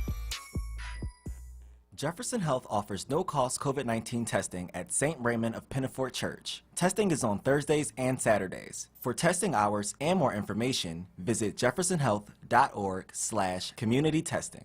Joe likes to say that character is on the ballot, and it's true. But let's be clear. This election is about building this country back better. And that's exactly what Joe and I will do. Bring back critical supply chains so the future is made in America. Build on the Affordable Care Act. And finally, offer caregivers the dignity, the respect, and the pay they deserve. We'll protect a woman's right to make her own decisions about her own body, root out systemic racism in our justice system, and pass a new Voting Rights Act that will ensure every voice is heard and every voice is counted. We have a chance to choose a better future for our country. I'm Joe Biden, candidate for president, and I approve this message. Paid for by Biden for president. Reality Check with Charles Ellison right now on WURD Radio and wordradio.com. All right, welcome back to Reality Check. Phone lines are open. We're going to have phone lines open on this Reality Check Monday for the remainder of this Reality Check Monday. We're supposed to head to the 12 o'clock hour. We're supposed to have our Congressional Black Caucus Corner. Unfortunately, due to a sudden scheduling mishap or new scheduling commitments, it's real busy for members of Congress between now and Election Day especially. So I'm just expecting that we are going to go ahead and open up the 12 o'clock hour, 215-634-8065. Toll free, it is 866-361-0900. Phone lines are open, 215-634-8065. Toll free, 866-361-0900 here on Reality Check. Let's go to Derek out of Colorado, who's calling in for a Reality Check. Derek? Yeah, Charles, I know people are rushing they're trying to get everybody to vote and everything else like that. Mm-hmm. But my concern is, what happens if Trump gets out of there and just say that, is everything going to go back to the same old? Are you guys, is any kind of contingency plan? Because that's what happened. People got Barack in there, they voted, and then when it came down to the midterm elections, nobody voted, but then they wound themselves in the same thing 4 years. Right. Yeah, are they working on? Are the people you're working with? Are they working on some kind of letting people know this is how it works, and you got to stay involved? And because it doesn't do any good to just be voting, and all of a sudden he said, well, Joe said he was going to do this like Obama, and nothing happened. So the fooey on it, I'm not going to vote. So then we're going to be in the same situation I think where the you're difference, in 2 to 4 that's years. a good, I think that's a very good question, Derek. Based on conversations I see that I'm having, I think the big difference here is that I'll just be a little bit blunt here, but I don't want people to take it the wrong way when I say it now, and we'll kind of expound on it.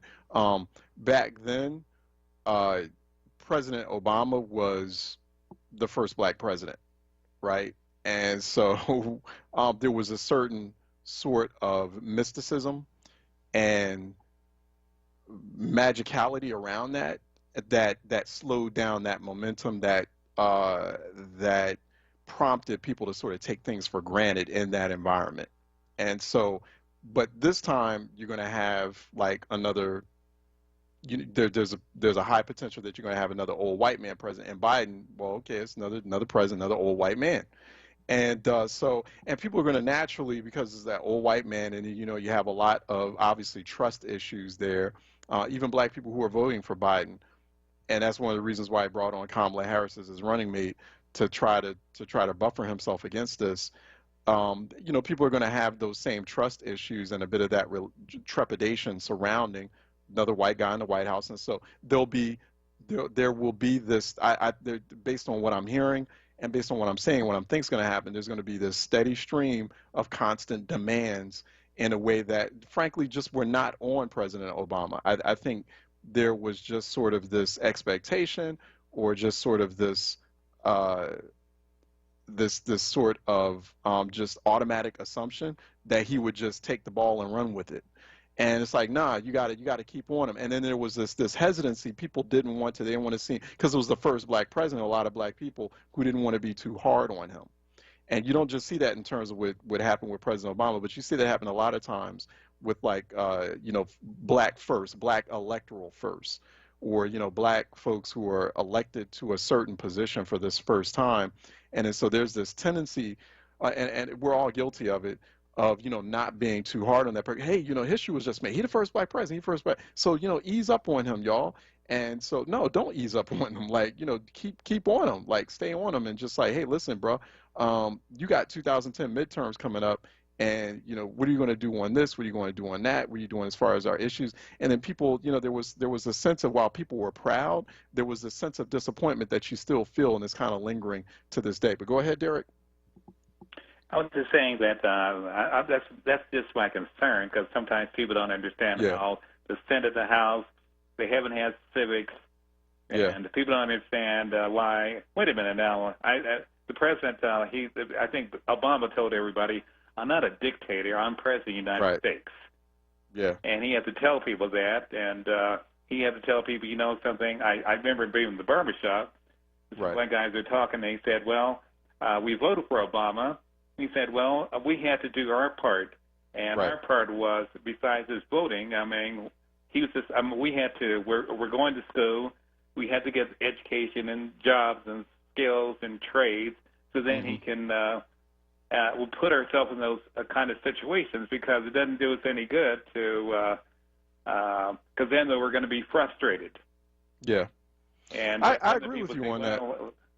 I agree with you on that, Derek, and I think it's on all of us. I think to a degree, I think it's on President Obama. I don't think President Obama did a very good job of stressing that to people, that, hey, listen, I can't do this alone.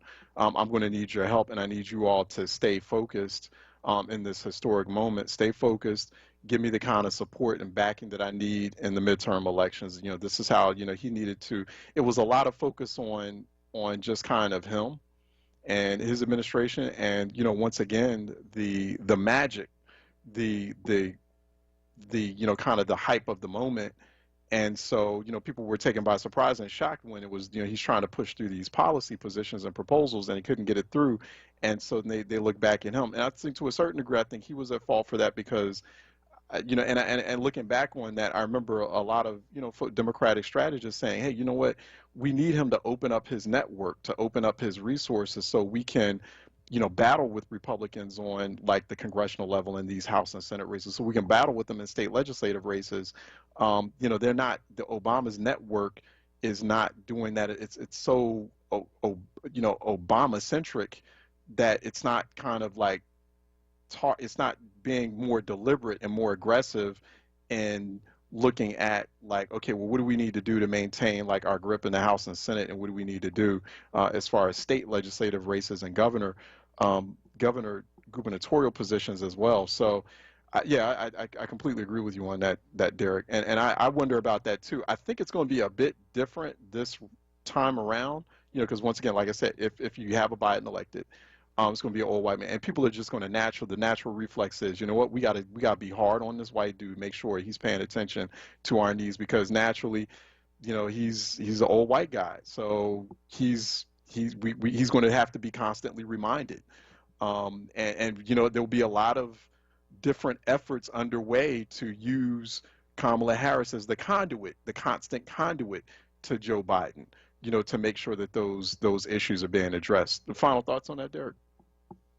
Like I said, hopefully 2022 rolls around, but I know I know you had a low rate. You said you had a low rate of voter turnout in Philadelphia, and especially among the black people. Hopefully, 2020 rolls around, they'll vote. Then 2022, they'll go out there and vote. In 2024, they'll come out and vote, and hopefully hopefully you guys can just explain things how things are, whoever is in there. I will. With your daily, this is the way it has, folks, this is the way it works. Gotta keep that energy. And you have to just explain things, because they're not teaching civics in classes and schools. No, they're not, and that's deliberate. It's deliberate, and people have to also, voters have, not voters, but just people in general have short attention spans and short memories, and so people need to keep the receipts, because 2022, 2024 especially, Republicans are going to come out and be completely, they're very good at this. They're very good at this. I'm telling you, Republicans are very good at rebranding themselves quickly, and to make it seem like they weren't those Republicans back during the Trump presidency. That's in the event that Biden wins. And, and Republicans are going to engage in all kinds of obfuscation and all kinds of selective memory channeling, and make it seem like, oh, no, I wasn't for Trump all along. It's like, no, keep those receipts. I'm telling you, keep those receipts on hand as you head into 2022, as you head especially into 2024. Those are the same Republicans. Right, because it's going to take a while for them. No, thank you, Derek. I appreciate you, and I appreciate those questions. It's going to take a while for Republicans to go through the kind of complete detox that they need to go through to get rid of that Trumpism and white nationalism, to become like a credible Republican, a credible American political party, and not the treasonous autocrats that they are right now. You know what I'm saying? So it's going to take a long time for that. It's not just going to take like 2 years or 4 years for that. I'm telling you, hold on to those receipts. Let me go to a break, but I want to have James out of Philly stay right there. George out of Center City, stay right there. We have phone lines open for the next hour here on Reality Check Monday. 96.1 FM, 900 AM, wordradio.com, Word TV, Word app, 215-634-8065, toll free, 866-361-0900. Phone lines are open, 215-634-8065, toll free, 866-361-0900 here on Reality Check. Let's take a break, and when we come back, we'll be taking listener phone calls. Joe Biden fought hard to pass Obamacare. It gave over 20 million Americans access to health care and protected people with pre-existing conditions from greedy insurance companies. But Trump and Republicans want to get rid of it. Even in the middle of a pandemic, we can't let that happen. Protect your health care. Vote Biden. Our lives depend on it. Paid for by AFSCME People, which is responsible for the content of this ad. AFSCMEPeople.org. Not authorized by any candidate or candidates committee. As a business owner, hiring and developing people from the community that your company serves is one of the best ways to show commitment to that community. Let WURD Radio help with Livelihood, our new initiative that connects Philadelphians with companies like yours. We'll feature your business, open employment opportunities, and resources to connect your company with talent and ensure that you reach your target demographic. To learn more about how Livelihood can help you build your team, visit wordworks.com. That's WURD works.com. Work, work, work. Livelihood is supported by the Nightland Fest's Local News Transformation Fund, Borealis Philanthropies Racial Equity and Journalism Fund, and the Solutions Journalism Network. WURD Radio presents the following wellness tip to support our listeners with mindfulness and motivation as we continue to navigate the pandemic together.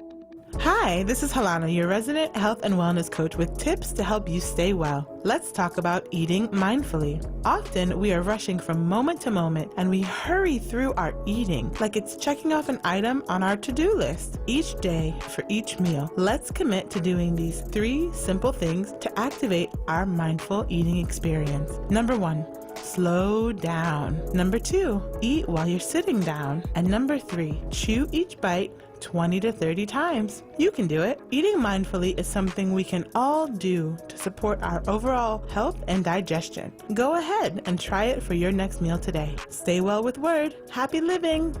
Stay well with WURD. Connect with us at wordradio.com. Everyone's journey to their vote is different, but they all share the same first step. If you want your voice to be heard on Election Day this November 3rd, you must be registered to vote. It's easy, and there are lots of ways to register. You can do it in person, online, or by mail, but you have to do it by October 19th. To learn more about how to register and to make a plan to vote, visit PhiladelphiaVotes.com. However you want to vote, we'll help you find the way. This is WURD Radio, 96.1 FM and 900 AM WURD Philadelphia. Independent Black Media. Reality Check with Charles Ellison right now on WURD Radio and wordradio.com. All right, welcome back to Reality Check. 215-634-8065, toll free 866-361-0900 here on Reality Check Monday. So we got the phone lines open for the next hour till we close this Monday edition out at around 1 o'clock. 215-634-8065, toll free 866-361-0900 here on Reality Check. Phone lines are open, so let's get to it. James out of Philly has been waiting patiently for Reality Check. James? Yes. You know, we need reparation. We built this country, never got paid.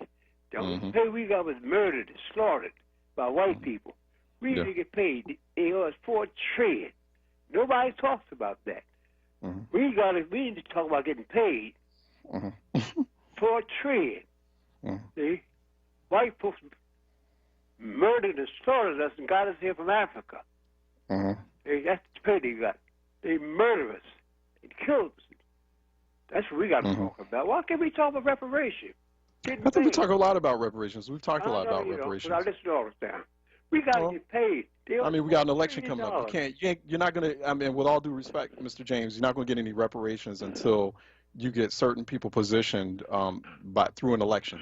It's just as simple as that. I don't, you know, people, reparations is a policy proposal, and the only way for it to be implemented is to win an election, and then to put certain people in place who are friendly to the position, to the reparations position.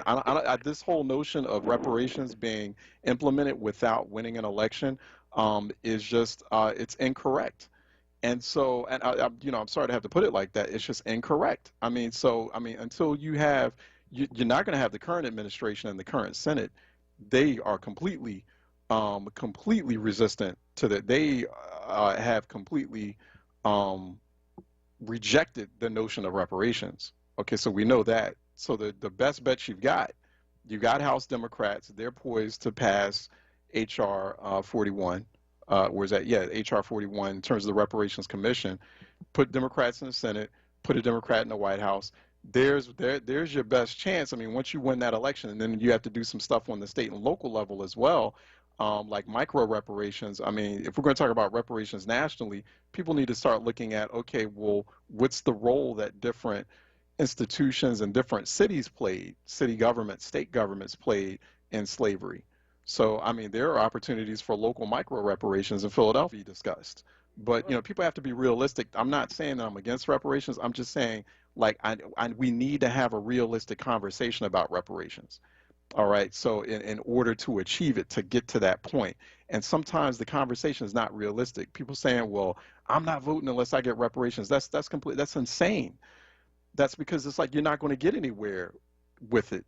unless you do vote, unless you participate in the process to get in the electoral process that then leads to the right climate inside a legislature to start passing proposals, passing law to implement reparations. That's how it works. It's just as simple as that. And I got to say, do you think white people are going to give black people reparation? Well, how else you going to get it? You contradicting yourself. You asking, demanding reparations from white people or from the white people that dominate the governments. Okay, so which is it? He said they're going to pay us and murdered and killed us like dogs. I know. Well, what I'm saying, they murder us. White folks.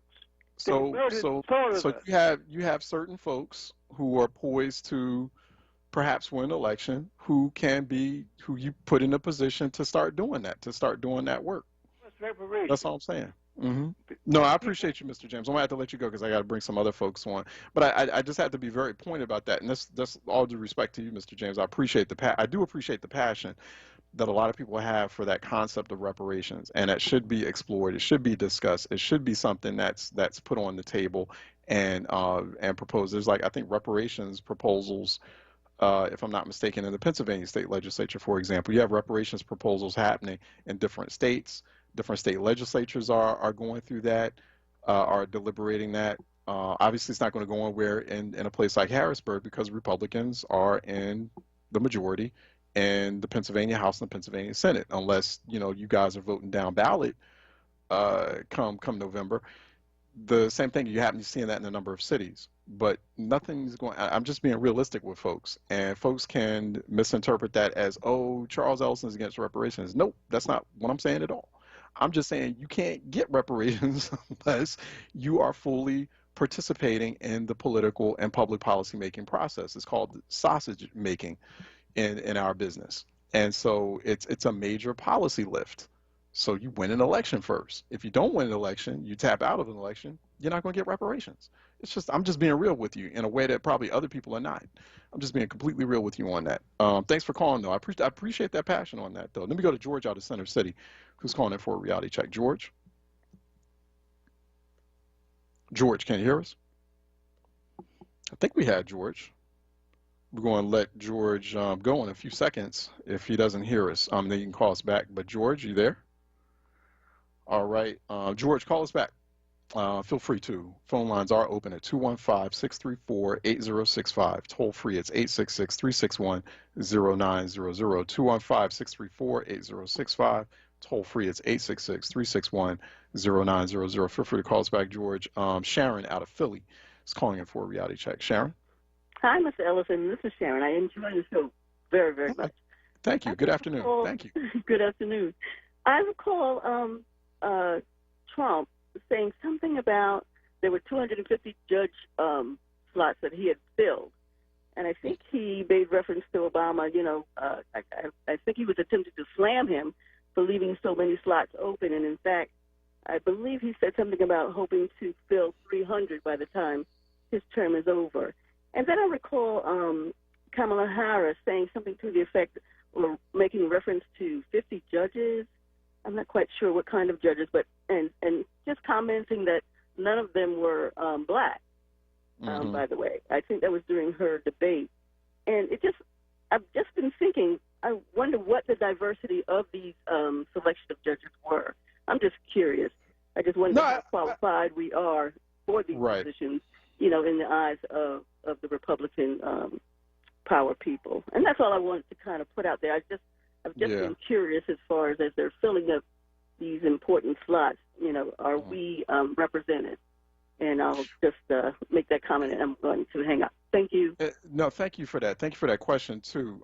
In terms of Trump federal judicial appointments, because remember, that's what the president does. That's why presidents are important, and elections do, or non-participation in elections has real consequences.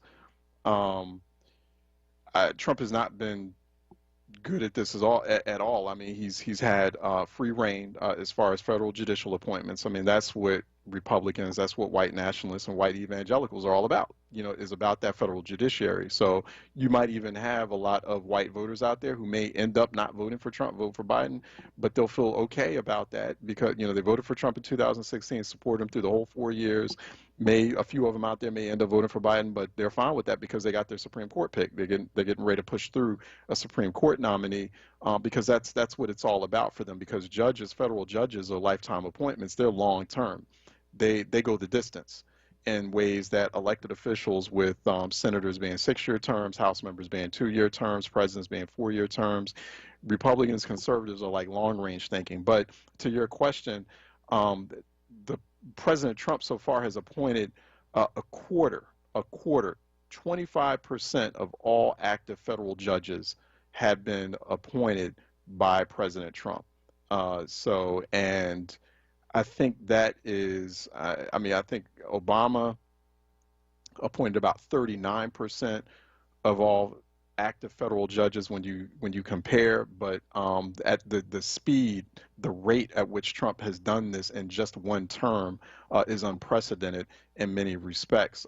In fact, he's appointed more federal appeals court judges so far in his presidency than any president since Jimmy Carter. He's going at a really fast clip in terms of the number of appeals court judges that he's appointed. Jimmy Carter appointed 54 appeals court judges back in his time. Trump so far has appointed 53, and that's just one term. Trump has also appointed 143 district court judges. Now, Obama appointed only 30 appeals court judges during his first term in office, and just 121 district court judges in his first term. So already Trump has outpaced Obama in terms of first term judicial appointments and picks. And also in terms of your question about diversity, which I think is an important one, 87% of, more than 8 in 10 of the federal judges that have been appointed by President Trump are white. And, just the remaining percentage are of, I think it's 85, let me see, I'm sorry. It's about 85%, 85%. So 15% of the others are a different race. So only, through Trump, only 8 of his federal judge appointments have been black. Just 8. So that's compared to 27 black federal judicial appointments under Obama, and 165, these are out of the 194 judges that federal judges that Trump has appointed. 194 judges total so far in his first term of his presidency. 165 are white. So about 8 are black. Out of that, 8 are Hispanic, 12 are Asian, and then there's 1 other. So that's where we are on that. The last time we had so few black federal judicial appointments during the first term was Ronald Reagan, who appointed just two under Ronald Reagan. And actually the highest number of black federal judge appointments by a president in his first term goes to Bill Clinton, 35 black federal judges appointed in his first term during the first term of Bill Clinton. Jimmy Carter comes in second with 32, and Barack Obama comes in third with 27 during his first term. So that's where that stands. Thanks for asking, and thanks for that research from Pew Research as well. Let me go to Tyrone out of North Philly, who's calling in for a reality check. Tyrone? Oh, peace and blessings, good brother. All right. How we doing today, my brother? How are you doing, sir? All right, good. Look, thank you. First of all, much love and respect to my WURD family, but brother, thank you. You're trying to let folks know that there's a process with any kind of legislation. There's a process. Right. And you need to have the right people to be a part of that process if you want to get anything out of it. Right. Just as you have explained the number of judges that Trump has supported, not supported, has nominated, and everyone, you must know that the Senate have to approve or confirm the nominations. So what happened, there was a lot of judges that Obama nominated was left on the table because McConnell did not, let them go through the Senate approval process. So we got to, put that on the table. But, brother, I'm calling, again, to just thank you for just keeping us abreast of where we are politically. But as the commercial already said, today is the last day to register to vote. That's right. And myself and a couple of folks, we're in my car with our sound system. I'm trying to go and touch every part of this city to try to get our 18 years old to register. Because if you are going to be 18 years old on or before November the 3rd, you can register today and you can vote in the general election. So right now we're on a mission to try to encourage as many 18 years old as possible to please come on out and vote. Because one of the things that you pointed out, that the judicial process kinds of impact everything that happens in our lives. That's right. And we're wondering why we cannot really get justice in this justice system, because if it's already stacked against us, how in the world can we think that we're going to get equal justice in an unequal situation? And I'm going to close with this, Charles. I'm pushing and praying that these 18-year-olds could participate in this process, because they are the ones that are going to be really infected about all these judges who was appointed by Trump and their children. So we got to get them to understand. And then we're talking about education, what's going on with the school systems, how, virtual versus trying to come into an unsafe building. There's a lot of stuff that our young folks are going on, and this is their opportunity to participate in the process. My brother, I thank you for always allowing me to share. All right. No, I appreciate you, too. I appreciate you calling and sharing. So thanks so much to Brother Tyrone. Appreciate that out of North Philly. Let me go to, we finally got George out of Center City, who's calling in for a Reality Check Monday here on WURD. George. Charles, it's like they hear it coming. It's like they do something to just like cut it out, It's like I call Charles and whang, but they find some kind of way to interfere. Charles, one thing we got, I'm glad you handled that reparation situation. You handled that very well. This ain't the time for that, to distract of saying that. It's, it's a good conversation, but we can't waste our time on good conversation. We got to waste our time on, listen, we don't have no time to waste, and the time we do have to waste, don't waste it on BS. The most important thing is getting out to vote. Like they're saying, vote like your life depends on it, because your life do depend on it. Right. Second thing is, Charles, what you're saying about an old white man, realize there are old white men who understand old black ways, and old white ways. So I think we'll get what we're supposed to get out of Biden. It's not like it's a shock or surprise. Who would ever think that he'd be putting all his efforts? He openly support black. He goes and let white folks know he need black support. Right. He even goes as far as to say that he can count on black support, but can he count on white support? Right. Also, Charles, what you have to realize in this country is that you have more interracial relationships. White people understand about black intermingle, and those millenniums, they definitely believe in inter relationships. There are a whole lot more interracial relationships now than there was back. Oh, I know. Absolutely. Yeah. So therefore, I don't even waste my time thinking about that little 10% or whatever percent of those rednecks. Even if you go upstate Pennsylvania, you're finding out before you've seen Trump signs everywhere. This time, you don't see that many. And I go up the Turnpike every Friday through Sunday. I'm all in those counties, those real redneck counties. Because I got a lot of Amish friends. They never got into voting. They was almost like the Jehovah's Witnesses. But now they're voting, and they're voting for Trump. I mean, not for Trump, they're voting for Biden because Trump promised all those farmers what he was going to give them. And then he told those dumb coal miners, oh, we're going to get some clean coal. And they believed that.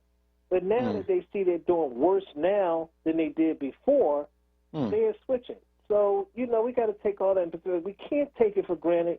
We still got to get out and vote, and voting counts, and it means a lot.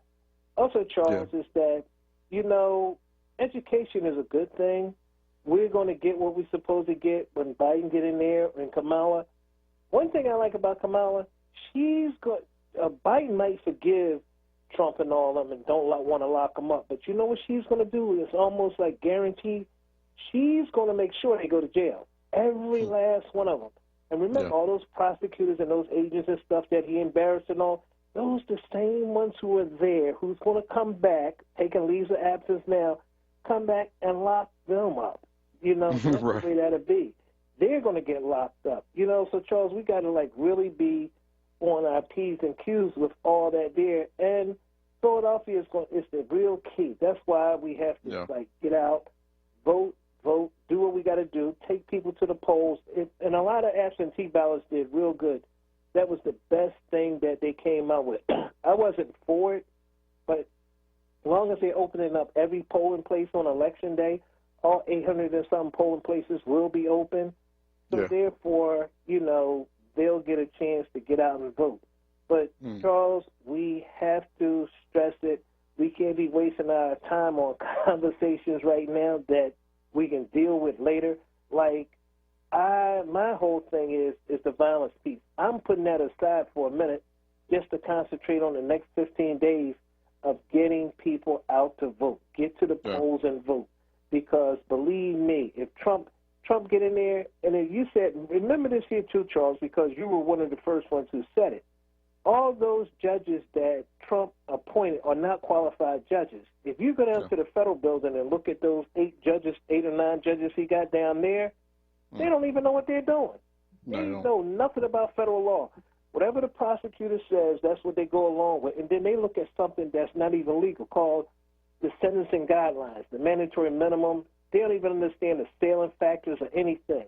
Right. I mean, you be like, this guy's a judge? And then you even sometimes have lawyers say, Yana, do you know what you're doing? What are you talking about? Right. That's the kind of stuff that the people, but Trump didn't care. Trump put there who he wants to put there. It's not about qualifications. It's about loyalty and friendship. And if the Democrats learn, reward your friends and punish your enemy, they'll be better off. Because they know what they're going to do. As soon as we get into power, they're going to say, oh, well, the Republicans are not that. Yes, they are. Because the moment they get to bang you, they're going to bang you like they had the fly swatter and you're the fly. You know what that means. Yeah, no, you're right about that. And, you know, so Democrats are going to have to resist that temptation to do that. George, I got to let you go because I got to head to break. But no, I appreciate those comments, George. Very right. You know, folks just have to get out and vote. A lot of these conversations are irrelevant without that voting, without that first step. And that's the first step. That's the first big step. And then, obviously, you win the election and you go to the policymaking process. And you start to get some of those things that you talked about that you wanted. Let's take a break. Phone lines remain open at 215-634-8065, 866-361-0900 here on Reality Check, 215-634-8065, toll free, 866-361-0900 here on Reality Check. Let's take a break, and when we come back, we'll get more of your phone calls here on Reality Check Monday. According to the radical left, Kathy Barnett isn't supposed to exist, let alone be a candidate for United States Congress. See, Kathy Barnett is a black woman and a conservative. She spent 10 years in the Armed Forces Reserves. Kathy doesn't fit the victimhood mentality the left is selling. She grew up poor, and despite the odds against her, she built a good life. She loves America, and that's why she's running for Congress. Kathy Barnett not only exists, she lives the American dream. I'm Kathy Barnett, and I approve this message. Did you get an eviction notice before the shutdown? Are you looking for a lawyer once the moratorium ends? There's so many questions with so little time. Let Equally Informed Philly find the answers for you. Just text the phrase Equal Info to the number 73224. Again, that's Equal Info, one word, to 73224. Their community information line will get the answers you need to survive in the time of COVID-19. Equally Informed Philly for all Philadelphians. This is not a fad for us. We will not resume our regular programming when things die down. We're not black to help our bottom line or because it's politically correct. We're not joining a fight. This has been our fight, our message, our people. Black lives have always mattered here. We are undeniably, indefatigably, unapologetically, permanently Black Talk Media. WURD. Always Best Care is a great place to work. Flexibility, leadership, purpose, great benefits. There's never a dull moment. Diversity, inclusion, compasión. We love our jobs. If you're looking for a great place to work, you can join our compassionate Team Green. You can apply online at teamgreenabc.com or call 267-909-9248. Teamwork makes the dream work. Joe Biden insulted millions of black Americans. If you have a problem figuring out whether you're for me or Trump, and you ain't black. Worse, Biden wrote the mass incarceration laws that destroyed a generation of black families. Listen to Biden's racist rhetoric. We have no choice but to take them out of society. Away from my mother, your husband, our families. Lock the SOBs up. Biden's policies were so harmful that Senator Cory Booker called him an architect of mass incarceration.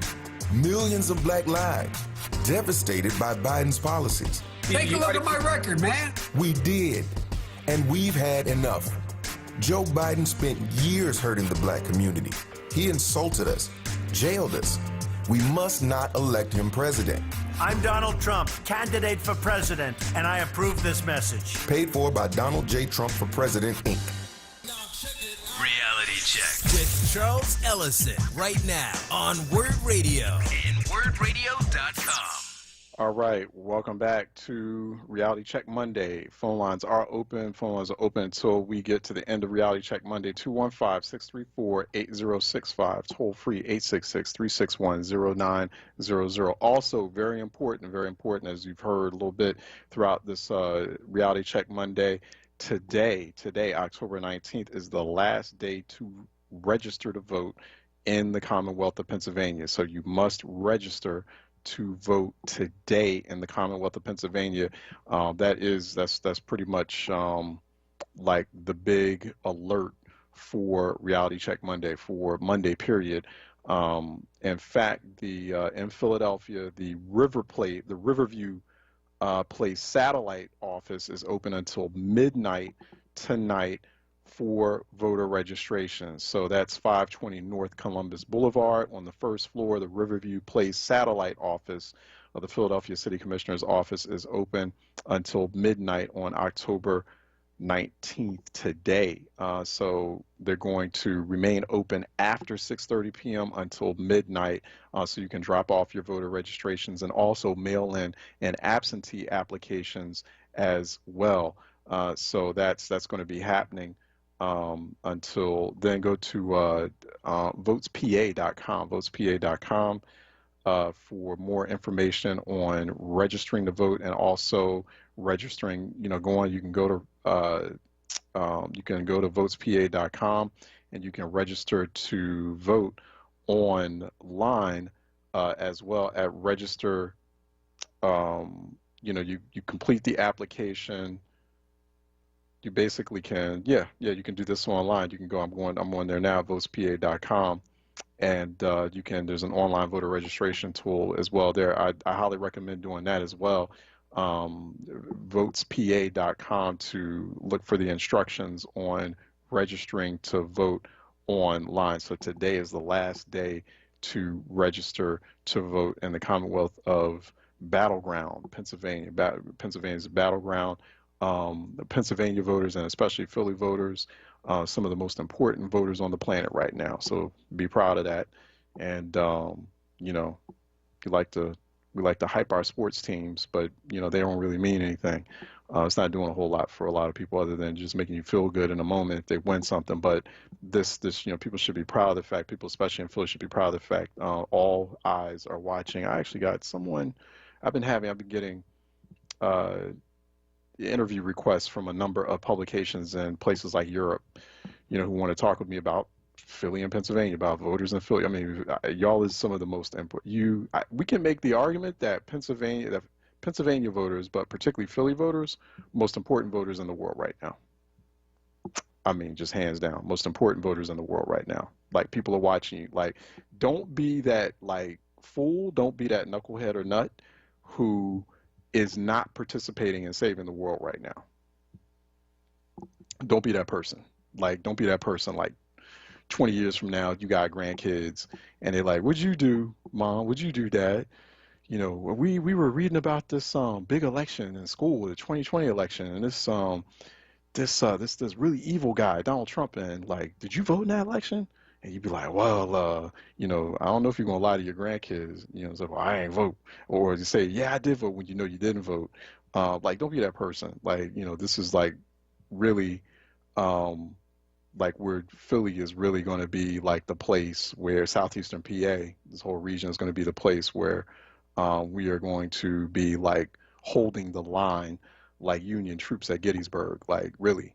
So, like, come on, let's act like it. So you really need people to get out there and register to vote. Don't shame, and for folks out there, you made up your minds, because I can't help you after this. You made up your minds you don't want to vote or whatever. Don't be talking all kinds of foolishness and snapping at people who are voting, because to me, that's voter intimidation. Like, states, to just keep to yourself. Keep to yourself. No, I don't want to hear it. Just go in a room somewhere. Go home. Keep it to yourself. Don't shame people. Don't laugh at people or make fun of people or clown people who are now making a decision to participate in saving the world. They want to be the troops that storm D-Day, that storm the beaches of Normandy at D-Day. Like, we've already made that decision. Leave us alone. Let us do the work. And y'all, so-called non-voters out there, y'all go and just stay out of our way. Is basically what I'm saying, because you getting in the way is nothing less than voter intimidation. Okay, so that's how important Pennsylvania, particularly this corner of Pennsylvania, southeastern PA, is. So I just want to kind of stress to people how important you are. So take part in that, participate in that. There's some pride in it. Oli Neon in Nicetown is calling for a reality check. How are you doing? Can you hear us? Ola Neon out of Nicetown. Good afternoon. Hello. Can you hear us? I hear something on the phone. Hello? Hey, how are you doing? Yes, sir. Good afternoon. Michael out of Columbus, Ohio. Oh, okay. Who is this? It's brother Michael Chai here out of Columbus, Brother Ohio. Mike out of Columbus, Ohio. Okay, cool. I guess we got the phone lines mixed up there. But let's go ahead. We'll take Brother Mike out of Columbus, Ohio. What's happening, Brother Mike? So two things, Charles. I thought about this. I just need to go back on the Black Turkey page, but I missed I didn't miss. They had problems during the first half of that, but I want to commend you on having these young people, man. I mean, I've told you that before, but just continuing to have them involved in that conversation, and particularly those young brothers who just I've come to listen to them, and they handle themselves very, very well. I just wanted to commend you on that, and I thought it was a pretty good event as well. So thank you for that. Right. Well, we had our emergency session on gun violence last week. No, thank you for that. Yeah. Yeah, I have a question. So the first part I missed, and I'm trying to help some folks back there in Philly work on a project, which I can let you know more about later on. The 14 hub spots, is there somewhere online where I can get that information? For which spots now? The 14 resource hub spots. Oh, you mean for early voting? No, I'm sorry. Okay. I should be talking about voting. So there were some 14, I think it's 14 resource places identified to help young people.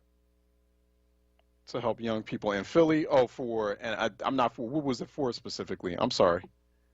Yeah, so it's for this whole violence initiative where they can go. Okay. and get jobs, etc. But you know what? I can contact the black clergy, no problem. I can black clergy of Philly would be a. I'm not sure. I know what you're talking about. The new you know what? like resource hubs, and they launched earlier in the month, right? I will reach out to them with no problem. I apologize if I went off topic. I didn't mean to.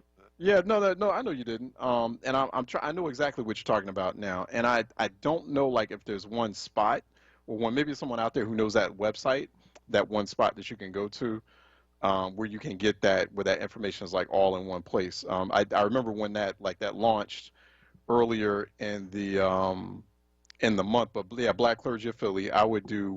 They seem to be more active on Facebook. Black Clergy, they've got to get their website together, but Facebook.com/Black Clergy Philly is a good first start.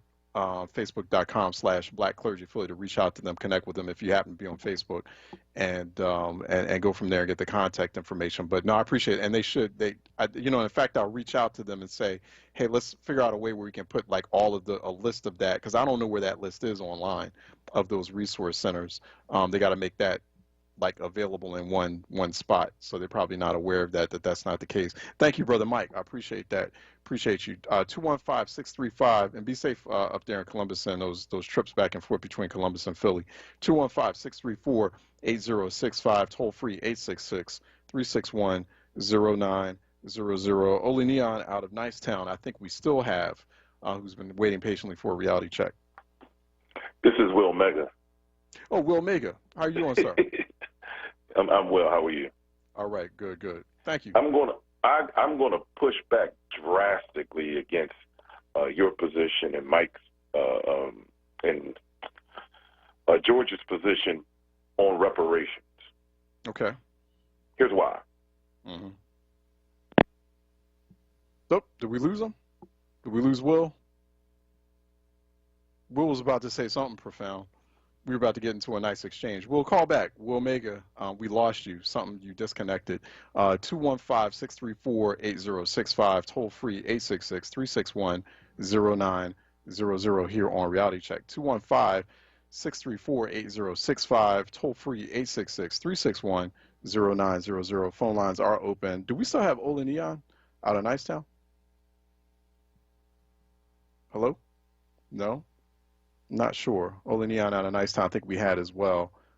So folks might just having some phone connection issues. But 215-634-8065, toll free 866-361-0900 here on Reality Check.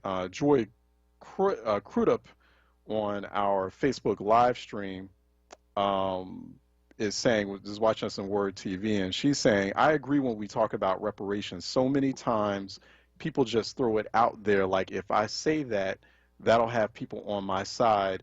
They use it as a way to arouse the people. But when we talk about it, we need to have an actual plan from start to finish. What it looks like, what we expect, and how do we want it done. People just throw the word out there with no substance. So that's Joy Crudup, who was just joining in on that reparations conversation. So reparations conversation is important. I know on my part, which I did say, it's an important conversation. It's a very significant conversation that we should have. You're not going to be able to go anywhere without it, go anywhere with it, without participating in elections, winning elections, putting the people in place that are somewhat aligned with your interest, either completely aligned with your interest or aligned enough where they're seeing the political benefit out of it, because politics is transactional. And you put those people in place to then get into the business of, and that's the long game, get into the business of rolling their sleeves up and crafting the policy to then pass a reparations package. And that has to happen local, state, or federal level. That's just full stop.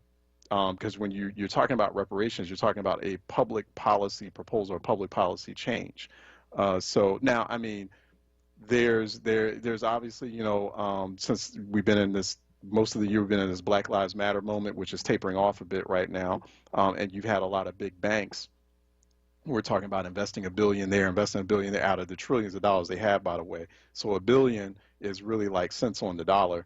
But, you know, oh, we're going to invest $1 billion there in black businesses, $1 billion there and these black entrepreneurial efforts. And so that may be viewed as some kind of reparations package, but you know, that'll be just like one investment, and then when that big branding moment passes, that's it. There's no public policy that's compelling them or mandating or regulating that they have to do X, Y, and Z as part of a reparations package. So you need like a regulatory scheme set up. I mean, you know, even you go back, like let's take something like a theoretical like the HBO show Watchmen. They presented that in kind of that fictitious parallel universe where in that particular world that was set up for that show, there are federal reparations have been created and carved out for black people. And that particular universe, that modern parallel universe that was set up for that show Watchmen to HBO. So that you know, you have a sense that we didn't see the steps before then. You know, obviously the election that was won, a particular set of elected officials that were put in place on the federal level, president, House and Senate, and then, you know, we don't see that big debate that takes place before they got to that point when they get to the show, but we see a reparations scheme that has been put in place that those black people in that parallel universe are benefiting from on some level, right? So that's why, but it's an important conversation. I'm not saying it's not important. I never said it was not an important conversation. It's just you can't get anywhere with it if you're not participating first, taking the first step, participate in the election, get the people elected you want to get elected, you feel who are aligned with your interests. They're not going to agree with you completely on everything. They're just aligned with your interests. And then, you know, then you get into the sausage making process. Okay, well, I need you to create some bills to, you know, get me my reparations plan. Current administration and the current Republicans in the Senate, they don't want reparations. They've totally rejected that notion. So I don't know how people are going to be expecting to get a second term of Trump and then, you know, basically tyranny from that point forward and expecting to get some reparations package. I don't know. I don't know how they feel like they're going to get that. Let me take a break, and when we come back, we'll get. So we'll make a call back because I would really enjoy listening to kind of your thoughts on that. Friendly Fred out of Nicetown, Joe out of North, and Lola out of Jenkintown are coming up next here on Reality Check. Open phone lines 215-634-8065, toll free 866-361-0900 here on Reality Check. Let's take a break and we'll be right back. Jefferson Health offers no-cost COVID-19 testing at St. Raymond of Pinafort Church. Testing is on Thursdays and Saturdays. For testing hours and more information, call 1-833-533-3463. Dietz & Watson has been making premium meats and artisan cheeses for over 80 years. And when it comes to stacking sandwiches and party platters, they've got something for everyone in the family, like maple honey turkey breast, American cheese, buffalo chicken, and more. So get to your local deli and taste 4 generations of family recipes. With Dietz & Watson on the table, you'll have everyone coming back for seconds and thirds. Dietz & Watson, it's a family thing since 1939. Recovery starts with a call. Pennsylvania's Substance Use Disorder Hotline is staffed by real people who are trained to help. They're here 24 hours a day, 7 days a week. They'll get you or your loved one into treatment regardless of your access to insurance. If you or someone you know is suffering from addiction, call 1-800-662-HELP. Recovery starts with a call. Paid for with Pennsylvania taxpayer dollars. Reverend Tyler, with November 3rd around the corner, do you know how you'll be voting this year? Dr. Callahan, I requested my mail-in ballot, and I'm returning it the day it comes in the mail. That's perfect, because we can't leave anything to chance this year. Already received your mail-in ballot? You're just a few simple steps away from turning your mailbox into a ballot box. Here's how. After selecting your candidates, place your marked ballot into the small secrecy envelope and seal it. It's a 2-envelope process, so then you'll place the small secrecy envelope into the larger one. Make sure to seal that one too. Sign and date it, and then it's as simple as dropping it in your mailbox, no postage necessary, or returning it to your county election office. And if you still want to sign up to vote by mail or find out where to drop off your mail-in ballot, visit votespa.com. I'm not waiting until November 3rd. I'm returning my mail-in ballot the day it comes in the mail. Or you can return your ballot to your county election office. I've got my plan. Make your plan to vote today. Paid for by Power Interfaith. WURD Radio presents the following information to help you navigate the upcoming election. This is Charles Ellison, host of Reality Check on WURD. Are you a Philly area voter who received your mail-in ballot but suddenly decided you want to vote in person? If you return your complete ballot to the county election office by October 27th, you may not vote in person on Election Day. However, if you don't return your complete mail-in ballot to your county before October 27th, you can go to a polling place, surrender your unvoted ballot and voter's declaration envelope, sign a statement, and vote on the machines. Keep following us at onWURD on Twitter, Facebook.com/4WURD, and #WordOnPolitics for constant updates on election 2020. And remember, vote early. Stay informed and vote. For more from Charles Ellison, tune in Monday through Thursday, 10 a.m. to 1 p.m. or visit wordradio.com. Reality Check with Charles Ellison right now on WURD Radio and wordradio.com. All right, welcome back. 215-866-361-0900, 215-634-8065 and at 866-361-0900 here on Reality Check. This is what I get for doing too many things at once. Let me go to Friendly Fred out in Icetown calling in for a Reality Check. Fred? Thank you, Charles Allen. How you doing? How you doing? All right. I'm doing pretty good. I just want to, hi, WURD family, hi, everyone. I just wanted to talk about divine order right quick. I just want to say divine order is being directed by God. Divine order is divine government, God in control. Divine order is the flow of the Spirit as we yell to his guidance and direction. Divine government is the word truth active in our lives. Divine order is living in covenant power, right standing with God. And I just had to share that right quick. I appreciate that. Thank you. I think a lot of us out there need to hear that. So a lot of things are being shaped in a very divine way, things that are just outside of our control or outside of our understanding. I do believe that there is a lot of supreme work or supreme energy that is at work right now. So I appreciate you. I think sometimes we need that check-in and we need that reminder. So I appreciate you, Fred, for that prayer as we reach the end of Reality Check Monday. Then we go to Joe out of North Philly calling in for a Reality Check. Joe? Yeah, thanks for taking my call. Sure. And I appreciate what Friendly Fred said also. We just don't give God enough credit. Like Abraham Lincoln said, the question ain't whether God is on our side. The question is, are we on his side? You know, and with this, y'all keep, they blowing these dog whistles about vote, vote, vote. My thing is this, is that it's not a dog whistle. It's an ancestral duty. So I got to push back or resist against that notion of it's an ancestral duty to vote. I mean, it's the first step. It's not the end all be all. It's not the total bee's knees, but it is an ancestral duty. So it's not a dog whistle. Well, may I say this? We know that when you say that, who you're saying that we should vote for. But my question is this. Which is fine. That's the hill I'm going down on. Yeah, people need to vote for Joe Biden and Kamala Harris right now. Man, please. Absolutely, full stop on that. That is the hill I'm dying on. That is our D-Day. Is it perfect? Are they perfect? No, nobody is perfect. No candidate is perfect in any election. I've been in that business long enough to know that, and have worked in multiple campaigns myself. But we're not looking for perfection. We're just looking for we're looking to save the planet at the moment, and that's full stop on that. So absolutely, yes. Can I say this? Sure. That when I look at these local Democratic politicians, they have got us stretched out across the rack, and they whipping us and beating us. I mean, when you look at our schools, this is repetition, but when you look at our schools are not teaching our children to read, to write, to count. No trade. They building more prisons for our kids. Okay. And then they taking our wealth. If you have a vacant lot with no water, they still charge you a water bill. Yeah. And they charge you 18% interest. They're taking our wealth, and at the same time. Joe, let me ask you this. Did you vote in the last election for Philadelphia mayor last year?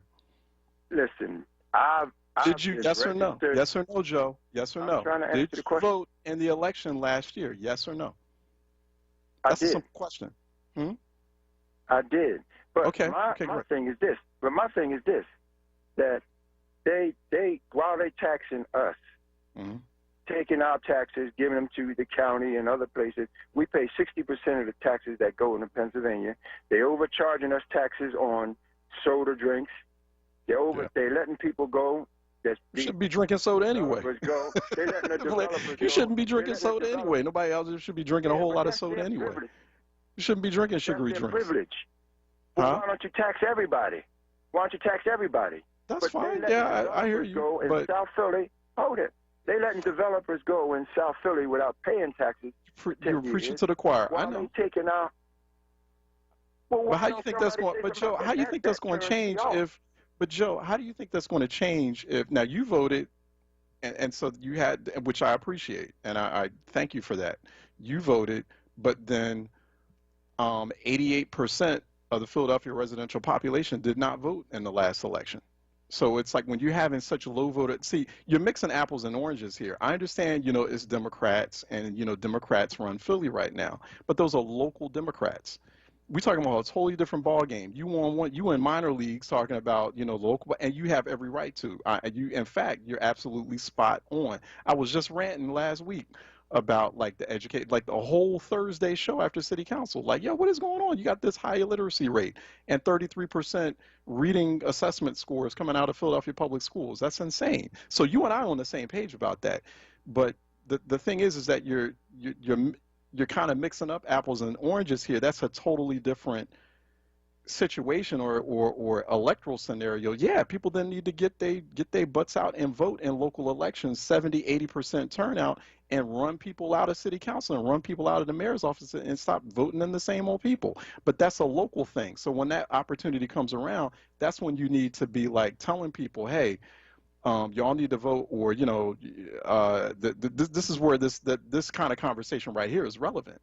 It's not really relevant. We're talking about a national presidential and Senate election that's on a totally different level.